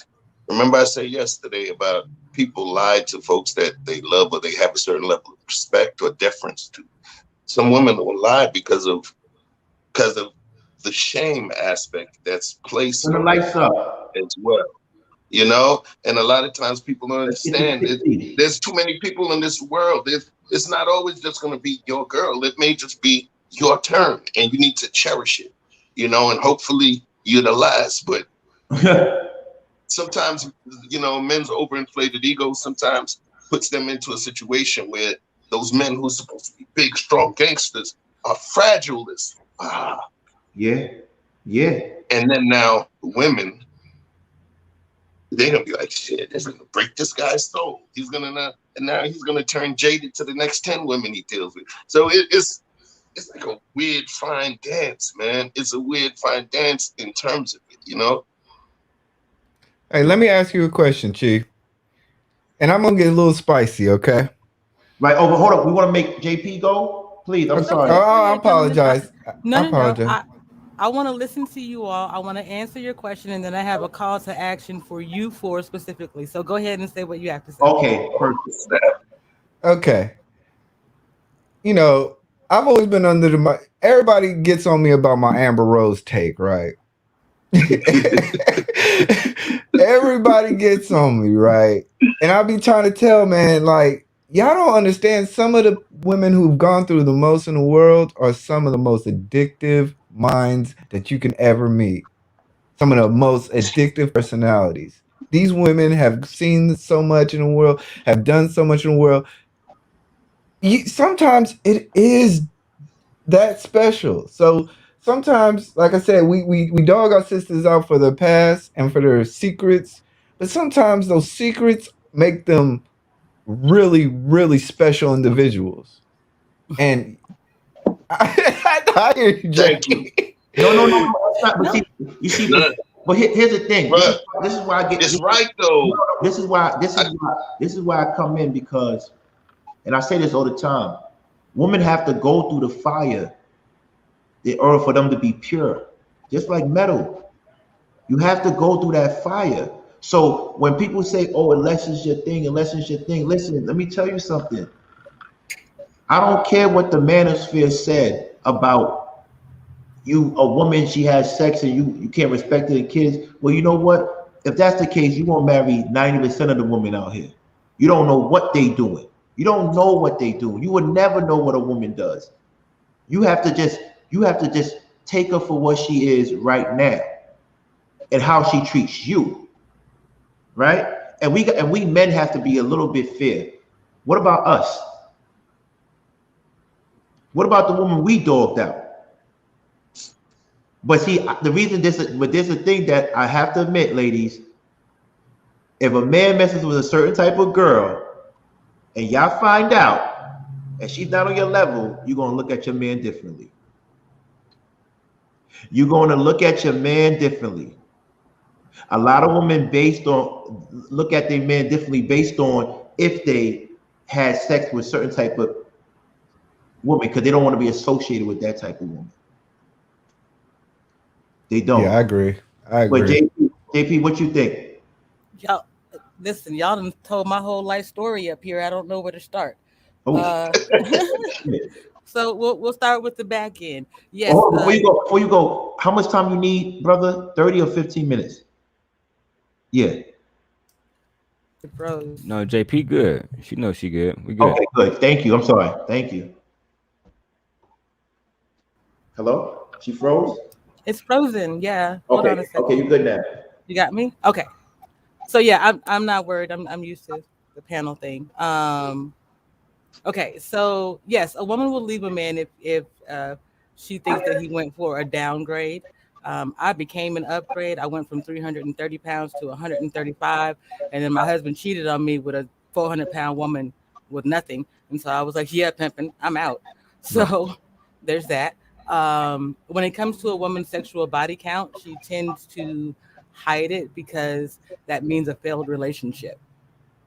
So it's not just that you had sex with a bunch of people, but you failed to get those people to commit to you. How many people is that? That number grows over time. And that's why I say, yeah, no, there is an issue when you have single mothers who have 3 and 4 children, right, by 2, 3, 4 different men. Because it implies that you continuously make bad decisions with your womb, with your personal well-being, and with the safety of your children. What will you do with my children? Woof. So Wow. no, I can't bring you into that space, or I can't come into your space. What is worse? What is worse, JP? Flower, let me ask you this question. 3 baby daddies or 100 people under your belt? 3 baby daddies. Whoa. Ladies, what y'all think? What's worse? Flowers, what y'all think? 3 or 4 baby daddies or 100 men under your belt? She said 3 baby daddies. Turn the lights up. We're about to get real spicy right now. Turn the lights 3 up. baby daddies, and I'll tell you why. Please. 3 times you chose to have unprotected sex with a man that you did not really care about and bring a child into this world that you weren't going to be responsible for, and neither was he. That's 15 reasons why. Wow. Baby daddies. I call them dirty bathwater women. Fellas, what you think? 3 baby daddies or 100 men that you know that she slept with? Ooh, that's tough.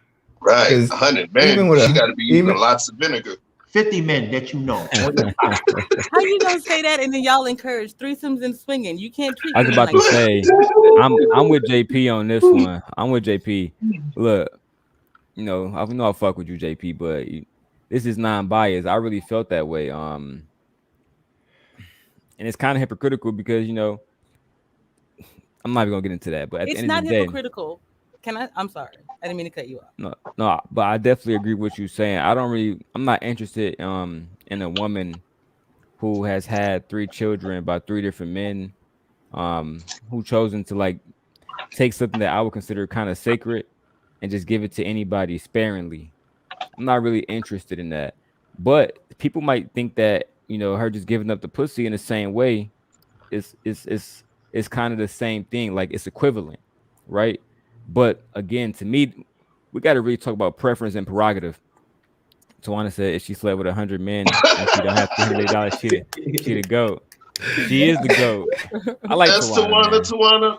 Tawana. Yeah. Hold on. Let me give you something too, Darrel. What about Kamora Lee? She's sacred. She's fly. What about Erykah Badu? She's sacred. She's fly. I could keep on going. I could name a couple of other people that have multiple baby daddies, and that they are still. Yeah, but those are unique categories. That's not. They're outliers, right? Because I was about to say that. who's really going to be a Kamora Lee or an Erykah Badu? Now there are some unicorns running around here in the world, but the majority of Black women aren't. The majority of Black women are anyway. So. I mean, Erykah Badu, Erykah Badu, if you look at the men who she had children for, these are men that are considered geniuses. So I think that she is a vibrational kind of creature, and she's a energy source. I actually met her, know it, right? She is. So she gave her womb to Andre. Okay. She gave her womb to Jay Electronica. She gave her womb to DOC. So now I'm going to defend E-Black. No. Hold on, JP. Before you defend E-Black, I see how I try to leave out I try to make it go to the King's rabbit hole. Check this out. I really believe it's not having 3 baby fathers is the issue. It's having 3 bozo baby fathers. Because if you got pregnant by 3 men that are millionaires or billionaires or anomalies, I think it's more accepted. What y'all think? What you still a twat waffle. I agree. I got a question for JP. Huh? I got a question because look, one at a time. What happened? Because I think the type of baby fathers you got pregnant by changes the look. So if you got pregnant by a doctor, a lawyer, and then a politician, 3 baby fathers, they're gonna be like, damn, all right, everybody she gets is official. What do you think? I mean, you got 3 baby daddies with 15 bodies, but then 50 bodies, 100 bodies is 100 bodies. Like, like this question is blowing my mind. I'm trying to figure out, do I want the truck or the van? Because man, you know, like I'm thinking about like so many sisters who may have gotten pregnant at a young age of 16, and then may have gotten that 24-year baby, and then that 36-year baby. But those are long-term relationships. Tawana, get your butt in here. Come on, get in here. And I might go extra 30 minutes, man. If she comes in here, I might. I'm not promising because she's saying some real stuff. Let's talk about this. And I want you to answer that question. Does the fathers determine if that's bad or not? I think I got you, JP. I think I got you. But what she's saying is going back to my point is that she may have been in relationships, and at a certain age, 3 baby fathers is not that bad. But it's the matter of the bodies in between. So I'm kind of conflicted on this because I'd rather have a woman who's been jumping from relationship to relationship with different children that have produced different children rather than a person who's just been literally a bucket. Turn the lights up. Please turn the lights up. Let's get to 60. You're not concerned about your legacy being tied to all of this other stuff. Ooh. That's tough. That's tough. Like I said, if I think it goes individually, you know, I'd have to look at the system and figure out what's really the situation, you know.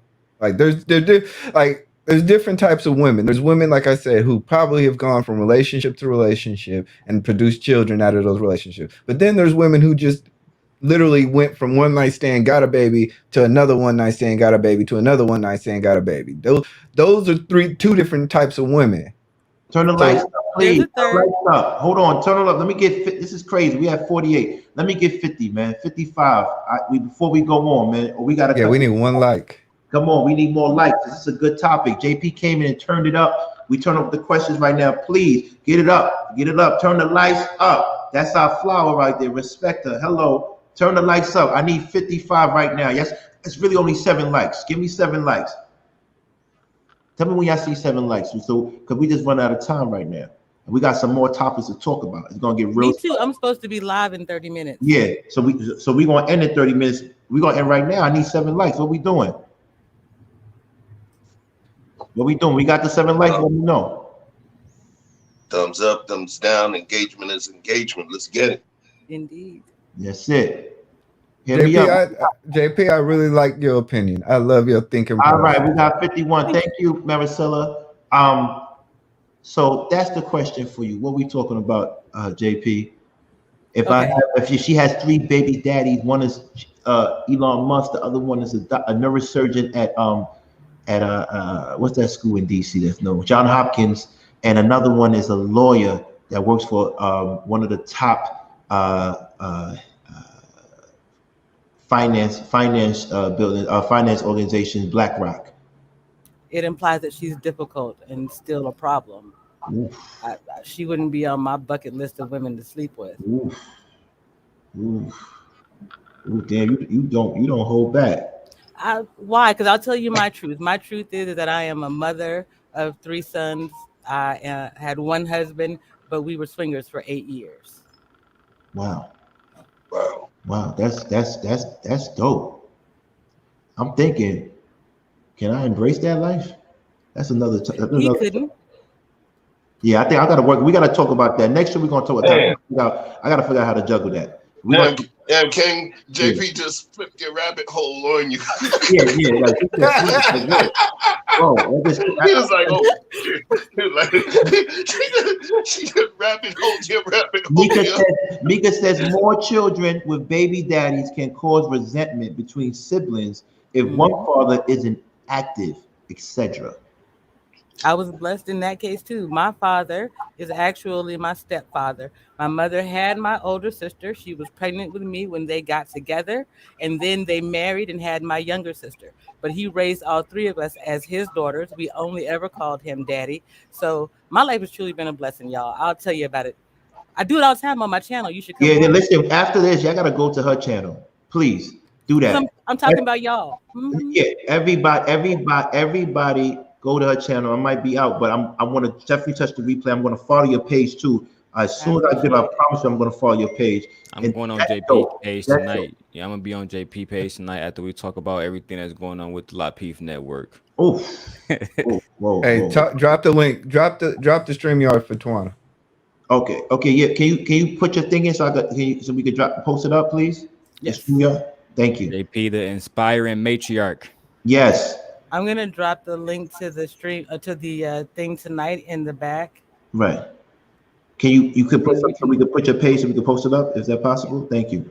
All right. So, man, listen. This is. I wasn't thinking we was gonna go down this rabbit hole, but I'm really happy that we did, and we started to talk about real situations where women are getting judged in regards to and it's funny because JP made a good point. It goes with the secret versus the sacred. Because you have babies, you can't keep that a secret. A baby, you can't hide that. So that's unfavorable if you have multiple baby daddies. Because you can't hide that, but you can hide your 100 body counts. That's why I posed the question, what if you knew about the 100 body counts? And JP made a good point. It doesn't matter. Those 3 baby daddies is not it. They're not it. So we gotta, huh? I don't know. Go ahead, EBlack. Tell me how you feel. I'm sorry, like I said, a woman could. It says it's rare for a man to want a serious relationship with a woman with multiple fathers. They see him as just a plaything. Yeah, I agree. I guess what I'm arguing is that, if I knew all the 100 dudes, the woman who's cooking in the kitchen with her 3 children is more valuable to me. Like, it's just a value thing to me. It's, you know what I mean? It's like, I can see a woman in the kitchen making dinner, providing for a family. And no matter what happened in the relationships, it's still 3 children. But the woman who's having 100 bodies, even if she had no children, I just don't see her. I don't see the value of her cooking and preparing for a house. So I'm trying to be devil's advocate at a very poor job doing it. 60. Let's get to 60. Lights up, please. So let me throw this piece out here, and then this is just a thought process real quick. there's a lot of our brothers that are sitting locked up in the Fed state, what have you. A lot of them have done time. A lot of them have been alone and away from people. A lot of them have been away from the beautiful touch, embrace, feel the whisper of a woman. Women will mean more to them and hold a higher significant piece of value because of the rarity that they played within all of that time that person was in the cage. So there's brothers that will come out and see that there's a woman whose life may not have taken a turn she wanted to take, but he believes that because life, society, what have you, gave him his chance, and he understands that his options may not be. You know, remember, we go back to that conversation about options again. You know, the type of options that you have, you start to have real conversations with yourself. You have a catharsis. You start to think, damn, maybe I'm not going to do all of these things that I dreamed about doing before. And then your option list starts to decrease. Those women are a prize. A woman that's just in the home to be able to make him 2 meals a week. You know, it's about the perspective of appreciation. And it's based on our options. You get what I'm saying? You know, yeah, it's a cliche, one man's trash is another man's treasure. Bro, you know, there's a dude that married a girl that used to drive me crazy. And they still together, right? And you know what I said? Was she crazy? Was I crazy? No, maybe I was crazy, or maybe they're just the right kind of crazy, but that was what worked. We know that there's one key will fit a lock. And if God puts us out here with just one key for our specific lock, shit, you know how many keys are going to be trying in that door? It's so in terms of sometimes the expectations that we have of people, you know, it leans over to the romanticized aspect of love and then the duty-based aspect of love. I'm gonna find this woman right here. I'm gonna get this woman, get me a woman, or marry her, and give her some kids, go and have a family, raise some kids, and then keep it moving. That's the dutiful aspect. The love and life through the eyes of travel, graceful aspect is the romanticism, the game, the play, the emotional partying back and forth of different people. You get what I'm saying? That's a whole different dynamic to it, you know? And there's still those romantics that believe that some of those women, even though they may have given their womb as a gift to, you know, other men that they love, that woman still has a certain level of vibration and energy to still give, you know? There are certain women in the world who do not equate sex and love. True. Right. Those I agree. have the ability to have sex with multiple people because it's a vice like everything else. You need food, air, water. Once you've had sex, you find that you need it. So you take care of a need. Those types of women are the ones who can still go out into the world and find a man who will cover her because she can still remember to be feminine. She hasn't been beaten up by the emotions that came with sex for other women. That's the difference. You know, it's crazy because there's women that can sleep with multiple men, and there's women that don't care if their man sleeps with multiple men. Some women don't care about that. That doesn't affect them for some reason. How do you feel about that? Some women are more imprintable than others. Yeah. Okay, JB, what's up, baby? Talk to us, man. Welcome to the conversation with King. We got the 4 horsemen. We got the one of the biggest flowers in the room, JP. One of the biggest flowers. Hello. Thank you for the shout out and the appreciation, gentlemen. How y'all doing Thank you. today, man? We good. Yeah, I see y'all deep in the conversation, man. Yeah, man. I might go extra. I don't want to, man, because I want to keep it 2 hours, but that makes y'all want to come early. If y'all get me to 75 likes, then I'll keep it on. But other than that, I'm out. So you're gonna have to be out. I gotta go. Yeah. So talk to me. So yeah, I hear y'all talking about, you know, women with kids. Yeah. I had a little bit of experience with that, with dealing with a women with kids. Well, I would say the experience of hold on. Someone has to drop off so we can add Tawana. If anybody could drop off, if you don't mind, thank you so much. I'm Peace sorry. and blessings, y'all. I love you so much, Flower. Thank you. Thank you. Appreciate you, JP. Okay, let me add Tawana. Tawana is one of the she's a flower. Number one. Thank you, Tawana, for being a flower. That's the term we, out of respect, that's the term we use for the woman on this page, flowers. Because women like flowers, we like to look at them, they're beautiful and they provide therapeutic like energy. Thank you so much. I'm definitely a flower. Thank you. I see you glowing over there. Hello. I definitely agree. How's the baby?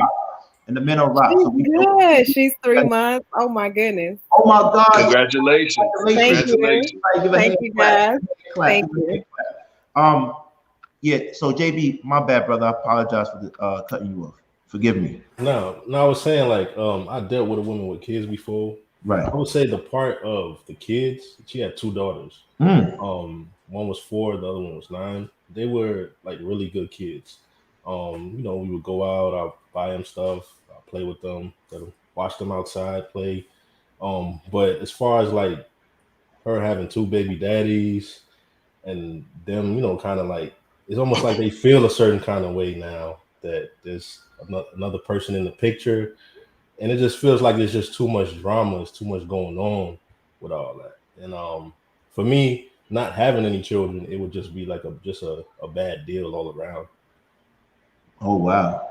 All right, Tawana, you were saying some stuff on that chat. I just welcome you because you know those who know Tawana know the history, and she's one of the originators, and she's the one that set the foundation for me to even come on YouTube. Even though I didn't meet her in that journey, I did research, and you said you was one of the original. Even I don't talk to homeboy no more. He said the original 4 was you, B. Nix, the Dirty Pastor, and him. So I want to say at the end of the day, thank you so much. Thank you. I'm always going to throw shots. That's how I feel it up. But at the end of the day, and shout out to you and your husband and your child. Thank you so much for coming on here. And we respect women. We gangster about it. We warriors. We men. But we're going to talk to you with grace. So we appreciate you for coming on here. Y'all some true kings. Yeah. We're not saying that. So we want to say thank you. We saw your comments on there. Well, are we at 75 right now? We 75. Oh man, I'm begging for 75. Man, they still being stingy with them likes. Listen, I'm gonna fly too, man. Them likes up. I don't like begging for nothing, but that's all right. That's how it starts off right now, and then we get busy. Next week could be 2,000 people subscribed. Don't worry about it. Be easy. We got this. Be smooth. Where's my honey one? I need my honey. Be patient. We're gonna get real crazy. All right. So Tawana, tell us what you feel about that, please. This is a good segue for Darrel, though. I know he's happy. Let's go. Well, you know, I have 2 baby daddies, but I don't even call them baby daddies because they my ex-husband. So, you know, people say that's not. Does that count? People say that's not the same, but I say, you know, they still, you know, baby daddy. I mean, my current husband is my child's father, and then I have an ex-husband. So, you know, I do have 2 men who, you know, I have children by. And so I'm the last person to judge a woman with three men who she have a child by. You know what I mean? So right. I'm not trying to say that, you know, that one is worse than the other. But what I will say is that, like you said, with 100 men that you slept with, it's easier to conceal that. When you got 3 men and 3 different personalities that your partner has to get adjusted to, and it, you know, and he's not one of the 3. Right. It could be more difficult. I will say that. I will say that if he was one of the 3, maybe possibly it may be a little bit less drama. But for me, so, you know, specifically, like I completely cut ties. So I didn't have the drama. You know, I didn't have that relationship drama that a lot of women or a lot of men experience when they try to move on. Right. And so it was a little easier for me to kind of integrate, you know, another person into my life, you know, because we were already done. But I think that the drama comes when, you know, it's still ties, it's still something going on. And so it can make it a little bit more difficult than 3 different people that you got to deal with as the man coming into a relationship. You know, I could see how that could be more of a challenge than Dealing with 100 men. I mean, 100 men. Here's the thing: if she don't have no diseases, she good. You know, she carry herself well. Like, why are you worried about who she slept with? I do. Keep it to yourself, though. Keep it to yourself. Right? Like, she shouldn't have told y'all last, but at the same time, because she told you, and now you know. What's the problem with it when if she don't have no kids, right? I know diseases. She taking care of her. Yeah, but like, right. I'm thinking like, what am I? What time? Oh, good. Some women start. But I'm looking at. 14. You don't know how long she been doing it. I mean, she might have been having sex since. But let me ask you a question, Tawana. Let me ask you a question, and this is real. I think you're one of those few women that is so dope that men don't care if you have a past or you have children. They don't care. I was just about to say that. You make it seamless to come into your life. So I don't think, like I said, I think, you know what it is? She's such an anomaly. She probably can't understand what everybody's going through. Okay. People do say that about me. And I hate, you know what? And I try to be relatable because I do believe that there is some women who just know how to partner well. We know how to, you know, compromise. I have a lot of support too. That helps. I have a lot of support with my children. So my men don't ever have to feel like they have to take care of my kids or they have to support me or like I have my own house and my own stuff. Like I don't really, I never make a man feel like you're obligated to take on my entire family. So I think when I was dating, it was so much more easier for me because they felt like, you know, oh, she got this. You know, if they did anything for my kids, it was on their own, and it was, you know, their own. They just wanted to do that. I never requested that. So I think, yes, in a lot of ways I'm different, but a lot of women should think like me if they have children. To be honest, because if you want to date and you want to find a partner, you might want to not make a man feel obligated to take care of your children while he's with you. And that's my opinion. I know some women feel like, no, he should step up. He should do this. He should take care of it. But I never will make a man feel that way because my children's father is very present in their life and he's very active and they don't need another dad. Right. So that's my personal experience. But I do try to be relatable and understand, you know, every woman is different and every woman has different challenges. You know, but I do think that, you know, who you sleep with should be less of a problem than having to deal with, because it's not like the men you sleep with gonna come back around. Don't act like the men I'm sleeping with, they in a lined outside my door. Like the baby daddy, he gonna come around. Y'all gonna have to see him every time. But men I slept with in the past, what you worried about that for? That ain't your business. Here's a question. Okay. How does, because I call it the Kimora Lee effect. I think we got the Kimora Lee effect. How do you create that relationship with the baby fathers where there's no ego? Because we men, we have ego, right? Yeah. Yeah. How does a woman start that relationship? Because I'm looking at a woman with a child right now, and I never say anything bad about her baby father. Never say anything bad. Yeah. But I wonder how she's gonna make sure that we can, you feel me? Yeah. Be cool. And then men, how are you willing to accept that? How do you go about creating that pathway to a relationship with the other men? And you could talk about that too in regards to two baby fathers. Two baby mothers. I'm sorry. Me personally, I have a relationship with my children's father. Before you go, sorry, everybody. If you see smoke from JB and me, it's coming from Ripple Plus. Thank you. Oh, Ripple. You see that? What's that like? It has all the natural ingredients. This one is jasmine lemon balm. I'm sponsored. This show is sponsored by that. Me, King's Talk. So it's called Ripple King. Then we could put the you could use this discount. You get 50%. Okay. 50% off. I'm gonna have to get one. People don't know that I like to, I do hookah and you like natural stuff like me and JB and sometimes Darrel. I'm not a drunk like in previous years. But I will say I'm about to drink tonight after I get up. Oh, I'm drunk. I'm a drunk too. Hold on. We're all.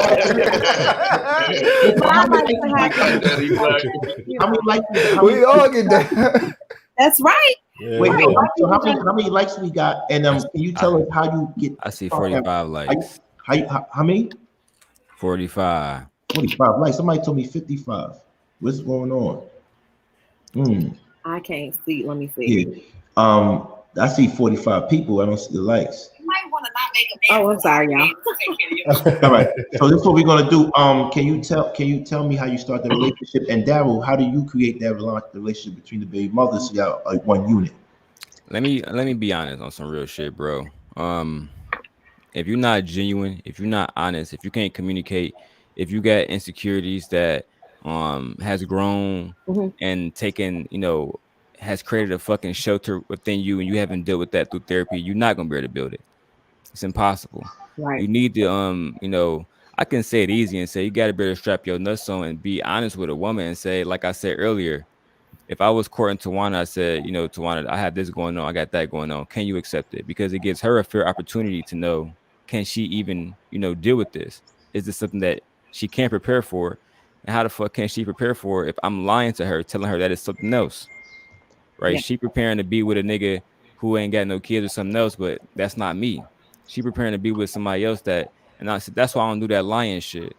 That's why, when something is it's all like being straight up, man. You know what I mean? Straight up as possible and as transparent as possible. And then we can have a chance to parlay, right?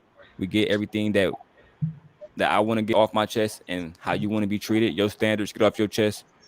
And if we can meet them, and that's where that bridge come, King. That's where the bridge come right there. And if we can't do that, then we got a problem. We can go separate ways. It's just that simple with me. Love a man that could communicate. That's So how do you create that with two baby fathers? Because I think a lot of men, and my mother told me more 9 out of 10 chances the wife you should be with a wife that has a child already, because you know how she treats the baby. It's a good. I used to have a thing. How she I used to have a thing back in the day, and you could call it weird, and I had a thing for girls that had a child. As crazy as it sounds. You had a fetish. It wasn't. You want to hear something funny? It wasn't an obsession. I'm one of those dudes that sometimes I think a lot. I think about, I used to plan a lot and think about different things. And what I noticed was the women that already had a child, you understand that once the child passes through that canal, the birth canal, it unlocks certain enzymes, hormones within you. It changes. It changes who you are as a person. It unlocks a nesting and nurturing aspect to who you are. And what I noticed was those women were more nurturers. They were more caring. They were more appreciative. While some of the other women, and I wasn't in the music industry since a teenager. Some of the other women, they were more flighty. They were more about themselves. They didn't care. Their minds weren't where they needed to go. But the person that had that child pass through their womb, it changed them forever. That vibration will never be the same, and it also opened them up to an aspect of love and duty and caring that just a regular woman didn't have. And once I noticed it, it wasn't like, okay, yeah, she got 2 or 3. No, it wasn't like that. What it really was I was able to appreciate the duty and the love and the nurturing and somebody that has already unlocked that next level already. So I think that I was looking on a more mature, from a more mature standpoint at that time, because, there was a couple of girls that were teenagers that I knew eventually had children, but I knew them, but I was able to also see the change. I was able to also see the change. So that's just a little piece that you could benefit from it without question. The women that I dealt with that had children, I think they also showed me how to love and showed me how to evolve as a man in terms of understanding. I I'm mean, about to like, tell y'all some stuff I've never, ever, ever have said on any platform ever, because I don't like to talk about my husband, and y'all know why. I just don't like to. But I will say this: like, he never ever dated a woman with children before he met me, right. and he was very clear about that. And I think he wanted some very like casual things with me. We were like, okay, he don't know if he want to date a woman with children, and he was like, I don't know about that. And I think that my relationship with my child's father, and I was married to him for 10 years, and a lot of people don't know that, so we had a really close relationship, and he knows me well. He knows me well. And so even when we decided that we were going to divorce, both of us still wanted to, make sure we had a good relationship, for our children. And so Chris met him early on. My husband met him early on, and I think because he saw like that it was like the dynamic was okay, I think he was more open to like really taking it to, the next level with me. And I think that actually helped. And like, like you said, I know I can't think your name in the black. I'm sorry. Like he said, King. Yes. King. He was like, it depends on your maturity. It depends on your relationship.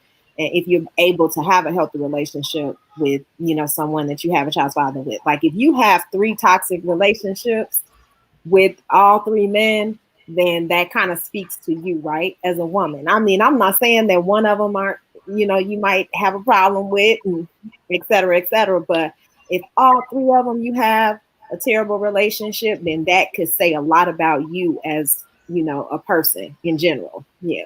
So JB, would you mind going down so we could bring up a flower, TJ? Would you mind? Because I want to have 6 people up here. Is that okay? Yeah, that's fine. Thank you, brother. I appreciate you. Just stop by. Thanks for having me. No, thank you. And thanks for supporting Ripple with the smoke. No problem. All right. But like I want to just piggyback off with, this is what I was talking about. I can imagine a mature woman who's been through real life situations, didn't carry the bodies. That's still attractive to me. I don't, this is what I'm talking about. Like sometimes we get into these talking points to where we're just higher level thinking and we're just saying, oh, I would never do that. I'm not that type of guy. I don't want these type of women. And we get into these higher level thoughts. And the first thing I was thinking was exactly what you guys are describing is a mature woman. I'm thinking about bacon and eggs in the morning and children running out the house at 8 a.m. And it's my turn now. I'm thinking about the household being handled. The woman with the 100 children, the 100 bodies. I'm thinking chaos. I'm thinking straight up setups, jack boys. I'm thinking a whole bunch of things like, oh man. That you're funny with that. TJ, you have anything to say? Hello? Yes, can y'all hear? A little bit. You're not, yeah. Can you hear me? I can hear you. Yeah. I'm doing grandmother duty, and I'm at my daughter's house, so the reception is not that great. Me, Mom. But I just wanted to say back to the situation with respect to when 2 men or 2 women, when the child's in the middle. Me and my daughter just did a show last Saturday, when your ex's partner loves your child. Right. That's the best. When you're not with the child's mother or father, the best thing that you could hope for is that the person that they're with loves your kid. And then when you do that, Okay. When you do that, it expands the family.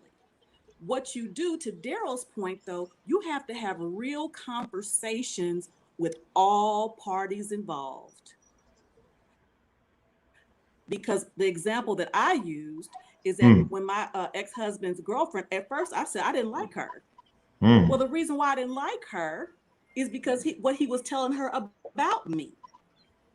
But when we all met and got together, she said, Terry, you're not at all like I thought you were.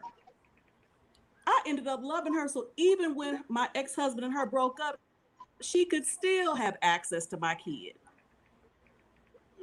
So you want to have the conversations to make sure that, because when it gets down to it, the relationship with the child is what's important. And you want to separate all the foolishness away from them. And the best thing you can do for your kid is whoever is in their life, if that person has shown that they love your kid, they're your next best friend. And as far as men are concerned, you are very territorial. I get it. Because my ex-husband was not loving the guy I was dating at the time. And the reason he was not loving the guy that I was dating is because that guy loved my daughter and she loved him too. Wow. So we had to work that situation kind of gingerly. And it's funny to hear my daughter, who's 27 now, say, yeah, I think my dad was just, jealous because I loved him too. Right. So again, it's very important what we're showing our kids, because just because they can't speak it don't mean they ain't seeing it. And that's all I got. Thank you so much. Thank you so much. I appreciate you for always coming here and dropping the gems. We should have been at 75 likes because of her alone, but we still love y'all flowers out there. Shout out to TJ for being a beautiful flower. I appreciate that. But TJ, I'm gonna have to a cocktail for me tonight. Yeah, you know that. We're going. Everybody say, hold on. Hey, TJ. Don't tell me they got you on grandma duty. Don't tell me they got you on grandma duty on Friday. Oh, you know what? She's my namesake. They can have me on grandmother duty anytime because she mine. So on Friday nights, they have date night. Listen, couples, to keep it spicy, as you say, King, they have date night every Friday, and we entered into an agreement on Friday nights. I would watch them because my husband is not home. Because when my husband's home on the weekend, because he's a truck driver, Gigi is not available. All right, so listen, I want to warn you because I don't know what Darrel's going to say, TJ. And I know you don't pick sides, but we pick sides over here. You pick sides. Yeah, so I'm letting you know because I know you neutral and you a flower. You want to stay out the way, but there's gonna be a lot of rocks being thrown today. Right. So look, last time I saw Tawana, they almost broke the internet. Right. Listen, I'm going over. I'm supposed to be done right now. I'm going over 15 minutes before my brother to speak his mind because he got something very important to say. He's been patient. And if you are sensitive and you're tired of hearing the Anton issues or Dirty Pastor issues or the Choir Master JR issues, I suggest you cover this in Chicago. The Choir Boy issues. I don't think you should be here for the last 15 minutes because whatever Darrel says outside of, I don't support the physical violence part, but anything he says, I support. The physical what? Yeah, because I don't know. He's not playing with Anton, so that's a different thing. He really got. He's not playing. Yeah, me and Anton. Darrel, before you start talking, because I really don't want you to talk straight to the head without proper disclaimers. I'm going without disclaimers. You his lawyer. You're like, because they know I got a smart mouth, and they know I don't want to play with them. I don't like none of them like that. So, but on Conversations with King, I want this to be a platform where we get the Jews in the community have fun, we have excitement, we cool, we collective.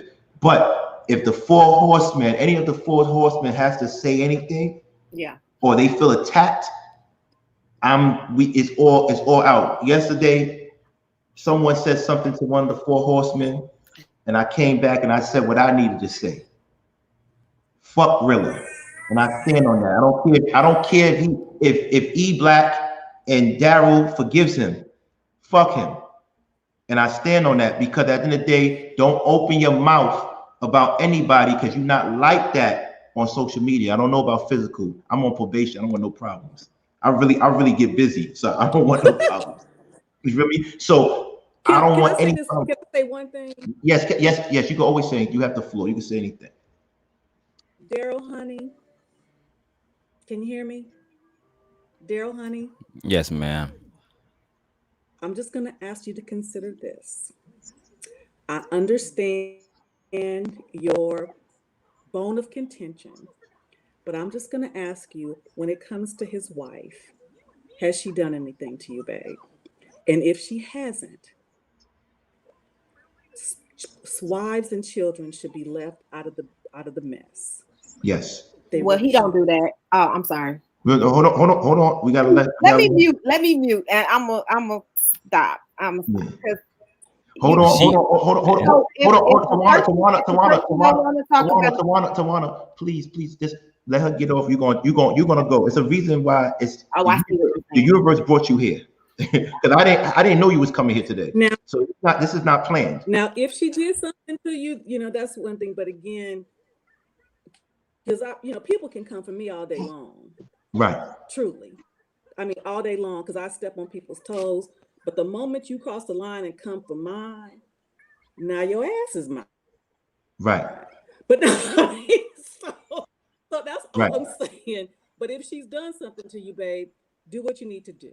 But as a mother, I'm just asking to think about it. But if not, you're a grown man. I just want to put that on your heart, because it's kind of like when they came for Obama. That's all right, but when they start coming for his wife and his kids, and it changes the equation, because they never did nothing to him. So just think about that, and you can say, Terry, F you don't know what the hell you're talking about. Beat it, scram. I'll be scramming. But just no, think about it. Okay? My energy would never be like that.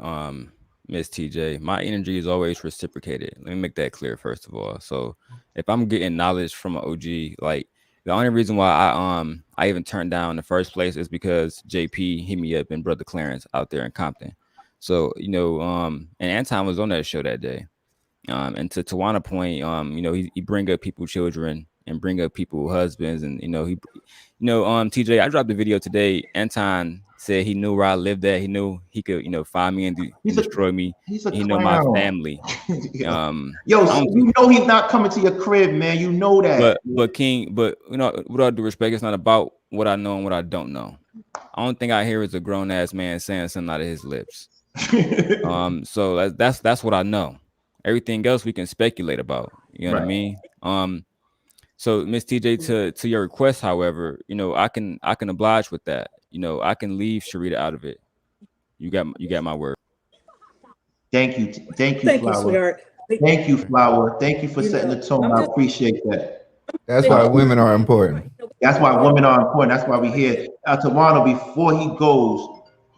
I understand Tawana point though. But before you go, Tawana, speak your piece, because he's about to go off and you're going to jump in a few times. But speak your piece. No, can I give a disclaimer, please? All views are not represented by every person in the panel. Those are represented by each individual, but and future guests. But no, and I want to make it clear. Because I want to make this real point clear. Each individual person is their individual. We don't have a script. We haven't talked before. I know certain people's characters for maybe 2 or 3 minutes, or maybe what I've seen on the screen. So I cannot police the internet. This is King Talk. This is Conversations with King. He sets the tone. Yeah. So if he feels that certain things are allowable, that's on him.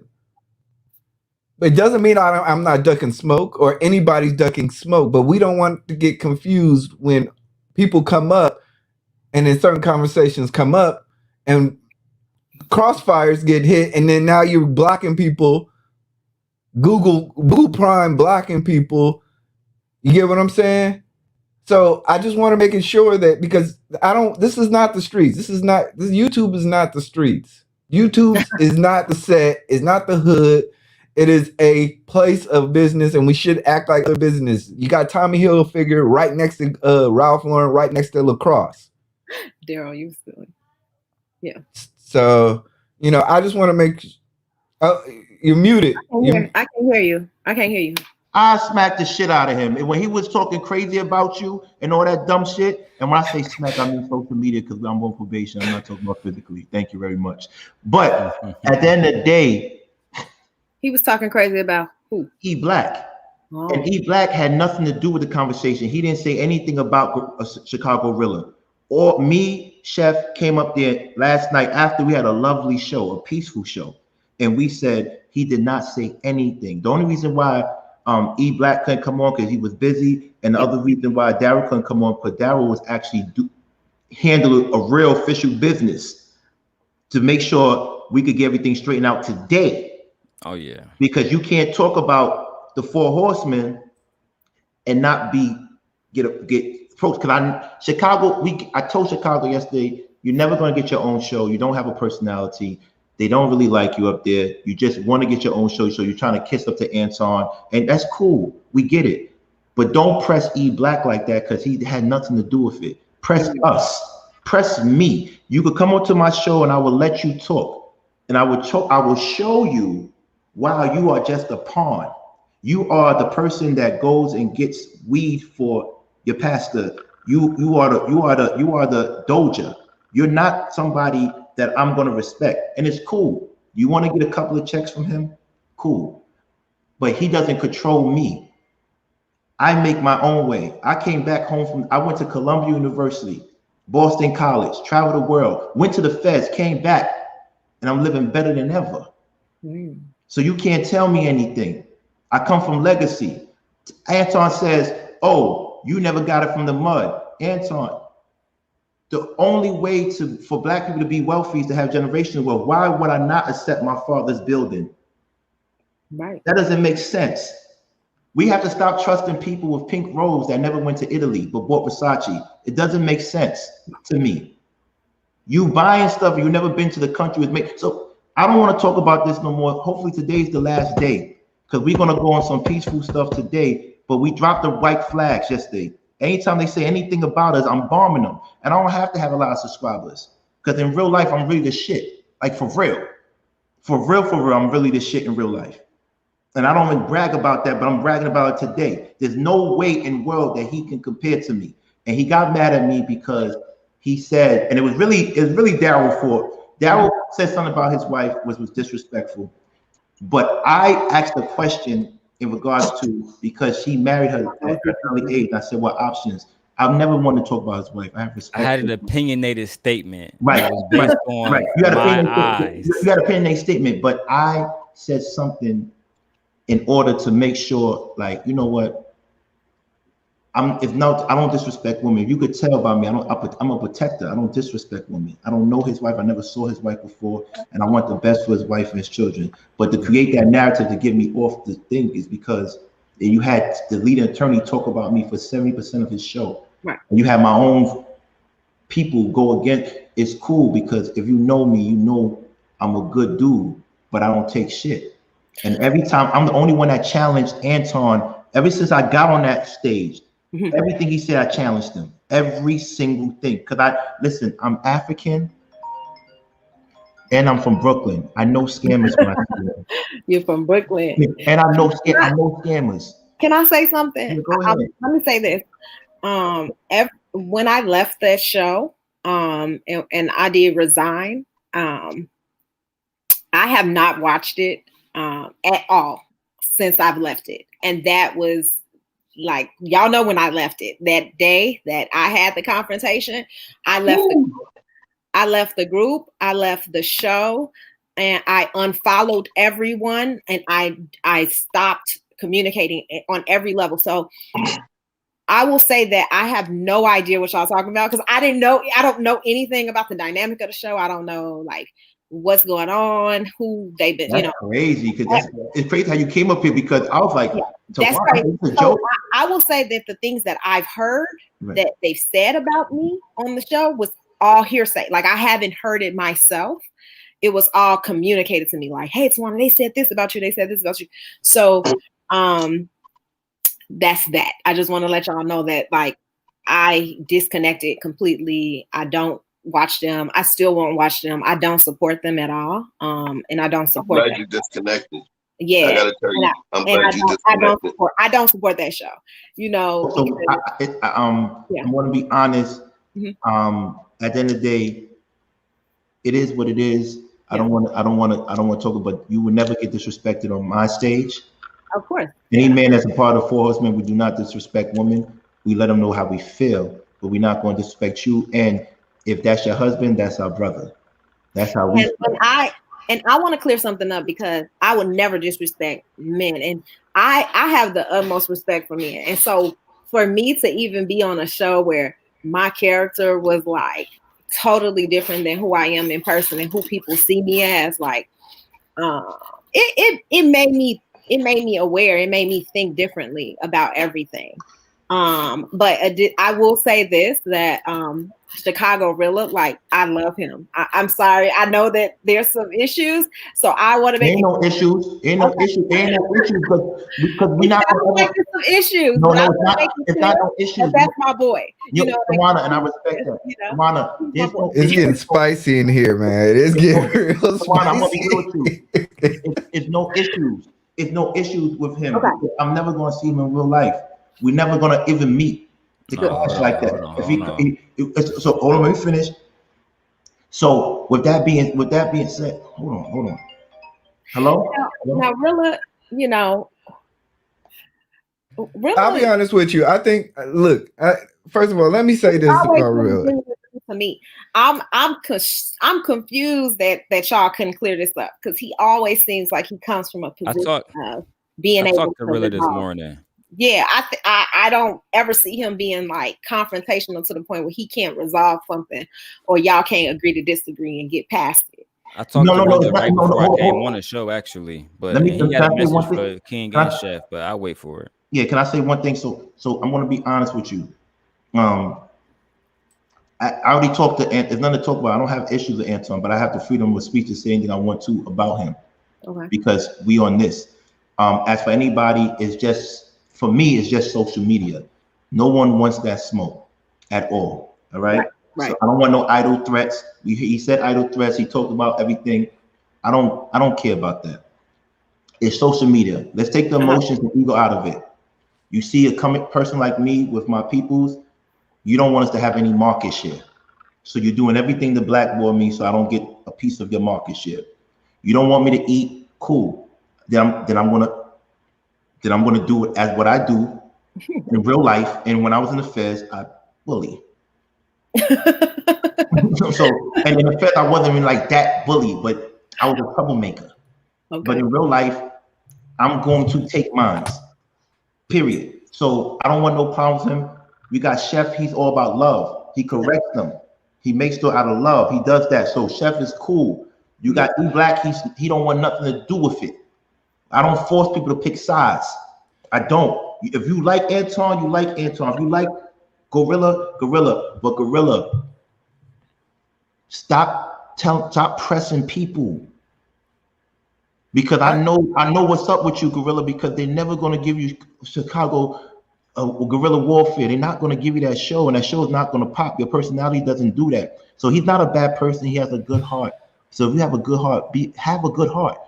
Don't press people like that. And Anton got him as a puppet.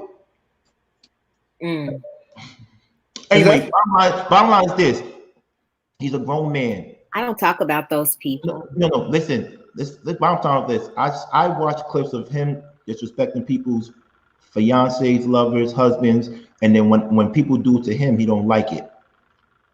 So you can't do that. But it's first I thought it was a peace page, but I take that back. It's Anton's page. So with that being said, on his page he could do what he wants. So what we're going to do is let everybody, if they want to come here and talk, we could talk, but it would be understanding we do not just disrespect women. When women disrespect us, what do gangsters do, or what do grown men do and boys do? We laugh it off. We laugh it off.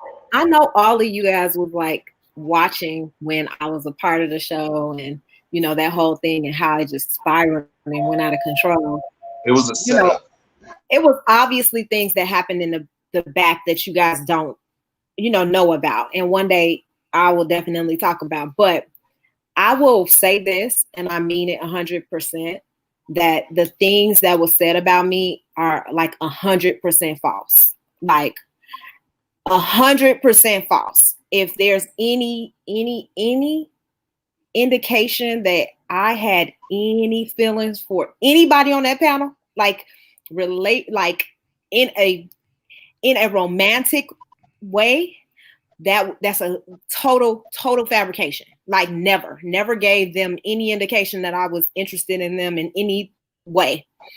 I am not a drunk, and I am none of those things that was there. So I just want you guys to know that from me personally, just from my mouth, that the fact that those things have been said lets me know the type of person y'all dealing with, and like that lets me know that they will do anything to create whatever. So you definitely just know that that lies will be said about you if you don't jump on board. And you know what, Tawana, I definitely agree. Can I talk to real quick, Darrel? Yes, sir. With all due respect, obviously I'm in a predicament. Right. How would you handle it? Because like now I'm just kind of like, I'm listening to everybody, and I have my feelings. I don't know if you've been caught up, but I've jumped off the bridge a couple of times about a couple of things, and I've had to like. I didn't know that. To tell me, yeah, I didn't know. I don't know about any of the drama, so assume that I don't know it, because I really have been so disconnected from it. I was pregnant, I was getting married. I just didn't want to deal with it, really. So the thing is that I try. As a man, I'm a content creator. I'm trying to feed my daughter with content. I'm trying to give her things that she could be consuming and whatnot, Right. I got put in a position to where two men are obviously having an issue, and you're a woman, you've had direct issue with the exact thing. Right. Who got feedback? I got put in a position to where two men Somebody got having an issue, and you're hold on. Somebody's recording something. We can't do that right now. People are speaking. Let's get this correct. And we got to end this thing in 10-15 minutes. Okay. So right now, I just want to hear Darrel speak. Get it off your chest. Y'all can do the hype man thing if y'all want, but let Darrel speak. But bottom line, fuck them. That's where I stand on. Don't talk about a woman. It's not about what they did to E-Black. It's what they did to you and what they continue to do to K. I don't fuck with that. You don't do that to women. And as a man, if you are who you say you are, you don't let nobody talk about a woman. Not around me. Not around me, because he didn't have that energy with me. He never screamed back at me. All he did was block me. Word. He don't got that energy with me. No doubt. It's a different machine. Yeah, I'm not these dudes that you got on payroll. I don't do that. I live my own life. I do what I want to do. But my thing is, we're not going to disrespect the flowers. We don't disrespect black women at all. That's it. But turn the lights up so everybody. What happened? I said you don't sound like somebody that lie on their penis and I don't let nobody make up random lies and try to discredit women and try to make themselves. You don't own no property like you don't look like that type of person. Yeah, I don't. You could check. You could Google me. Yeah, they everything is public about me and my family. But the people who believe it is really stupid. Like y'all think I really like no, like for real, y'all really think that? But see, that's why we had these conversations. So at least that's why I did. I liked him. Like y'all. No, he's not who he said he is. But you know what? He's gonna get there. But I don't want to talk about y'all this. Funny. I don't want to talk about this man no more. Darrel, take us away. You got 10 minutes, and I need you to give. It's not even gonna take that long, bro. It's not even gonna take that long because, like I said, to give clarification, Tawana.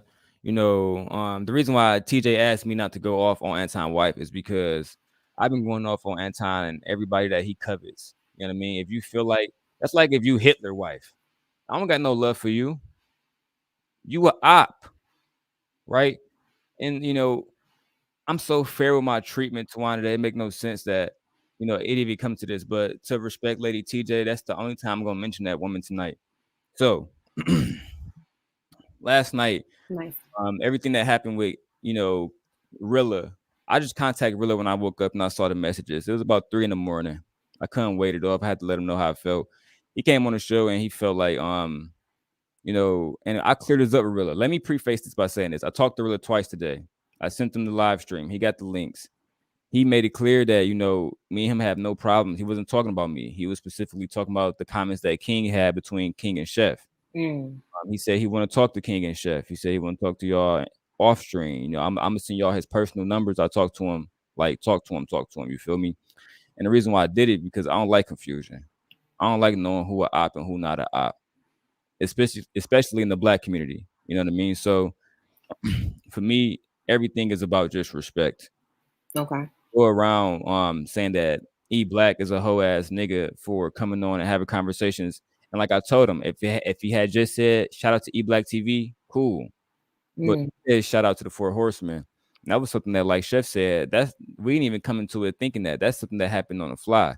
But if people came on and watched it out of context, they would think that, okay, Darrel Long is part of the 4 Horsemen. These niggas can speak for themselves. But I got to go at y'all niggas 100% until y'all niggas either, stand 10 toes down or correct y'all motherfucking actions. Chicago, being the G that I expect him to be, he let me know we ain't have no motherfucking smoke. You know what I'm saying? Because it was 3 a.m. I went straight to his DM. You got 7 days to get this shit correct or I have to retaliate. He called me the same day. That's how I move. We fair over here. I'm giving you a chance to parlay. But soft. That I wouldn't have called you back. He's soft.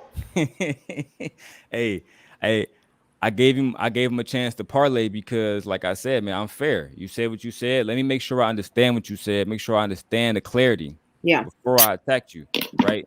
With Anton, you said Black people was trash. You said Black culture was trash. You said the Black Panthers was trash, right? Yeah. You said it multiple times. You doubled down. You gave me the clarity. That's cool. So now I got to keep going at your neck. You said you know where I live at. You said you would send niggas to New York to come at the King. Cool. Be passive aggressive. Oh no, he won't. I know he won't. But it's just. But hold up, maybe before you go on, you cool with Chicago now? Let me know. No, look. I never had no problem with Chicago, King. Understand what I'm saying? And I asked him, hold on. Is he cool? I am. Yeah, I wouldn't. Is he cool? With me, yeah. I got no problem with Chicago. All right, is he cool? I haven't had no conversations with him, but I mean, as far as I know, it is what it is. I'm just like I said, I'm just right now. Look, I just want to be pure. Right now, I don't know what's going on to get spooky, but I'm just like until I have real life conversations, I'm not playing this internet gangster. Right, good. So my thing, but you say he's cool. Okay. No, it's not internet gangster, bro. It's about being a hypocrite. He can't come Yeah. Like, look, listen. I understand, but that's just not the way I'm operating. No, hold on. Wait. Chef, is he cool? Listen, I haven't had any words. You know what I mean? With Rilla, like I said, I haven't had any words with him. I understand that he wants to have some words with us. I'm good with that. Like he said, stand 10 toes down. I'm able to speak on what I speak on, and I know what I stated. And if you put something in my plate to taste, don't tell me shit about me talking about the flavor of it. If you put something up for scrutiny, then don't talk to me about the opinion that I delivered to you. And when I do come to speak, I came in peace. You get what I'm saying? My past is my past, life is life. There's no need to discuss those things. I had a good life. You get me? At the end of the day, though, I recognize as going through life, understanding, peace, wisdom, those are the things that eliminate a lot. So sometimes a little bit of this could stop a whole bunch of this and that. I went to go talk, just to go talk. I go waiting for a minute, trying to refresh. Oh, I'm in. Boom, kicked out. Again, third time it said you blocked. I said, oh shit, I got blocked. And then I see he says, shout out to the 4 horsemen. Like right after the thing told me I was blocked, I was like, oh shit, what did I do to you? What did I do to you? So I never came with any smoke. You understand what I'm saying? But I have no problems reiterating and standing on.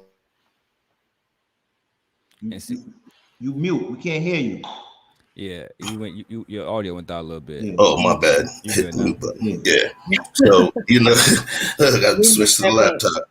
So, yeah, man, I'm willing to stand and reiterate and stand on every word that I said because it came from the heart. And once I'm able to speak the truth, it's not even shit I got to remember. It's going to flow, Did I fuck with Rilla?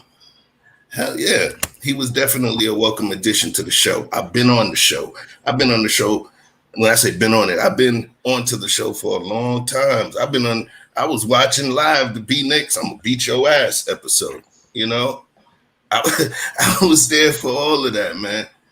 So, like I said, I took it personally. When I was blocked just by virtue of me having a broadcast with you. You know what, Chef? I told him the same thing. I said, hold on, King. I said, JB, chill out. Chicago watching. So I want to make sure I make all my statements clear to my mans. Good. I said, Chicago, the problem that I had with y'all, outside of you being a hypocrite, was that you did exactly what the fuck Chef talking about right now. I'm offering you a chance to parlay. Now, you saying fuck King, but we offering you a chance to parlay. Right? If he come to your town, if whatever actions come after this, you deserve it. And with all due respect, I'm not coming to nobody's town. I'm living in my nice duplex, luxury duplex. I'm cool. That's what I'm saying, yeah, but I'm not going back to the feds, baby, because I'm really about that life. So I'm not going back. So, he can say whatever, but guess what? You're never gonna get a show. You have no personality. No one really likes you. I like him. Oh, I'm sorry, but you. I'm sorry, mama. Yeah, You see how we respect you, though? We respect you. We never stood up for you, though. How about that, Tawana? I respect that. And he admitted that. He admitted that to me tonight. That he admitted that last night it was a dude on there named B9. You know what I'm saying? Crackhead looking dude, right? He disrespecting all the black women on there and shit. You know what I'm saying? And I meant that. Holla at me, B9. So at the end of the day, he on there disrespecting Courtney and Kay. I called him. I said, bro, how the fuck you feel about that? He said, you know what? You was right. You was right in your video. We should have stepped up. We should have cut that shit off. That's like me telling you, Tawana, your relationship not going to work because you got 2 kids. I don't know you like that. That's disrespectful. I don't give a fuck what my experience is. I don't give a fuck what I read. You can cut all that bullshit out. We don't want to hear it. You being disrespectful. It's time to deal with it. Like I told him, when it comes to black people, that's how we got to handle each other. Just like the gays handled the baby, just like the motherfucking Jews handled Nick Cannon. I love using them as an example. You know what I'm saying? Because they don't let us get away with shit. And when it comes to ours, we can't let them get away with shit. Especially niggas in our own camp. You know what I'm saying? So this is the last thing I'm gonna say. I know King got to end soon. You a real dude, Darrel.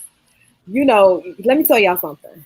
Y'all trying to argue with people who are not being realistic. Like, this is a fake. This is not real. It's fake. Y'all are sitting here trying to be real with niggas that are fake. Okay. Who's fake? Who's fake? No, I'm gonna keep this. Who are we talking about here? Who's fake?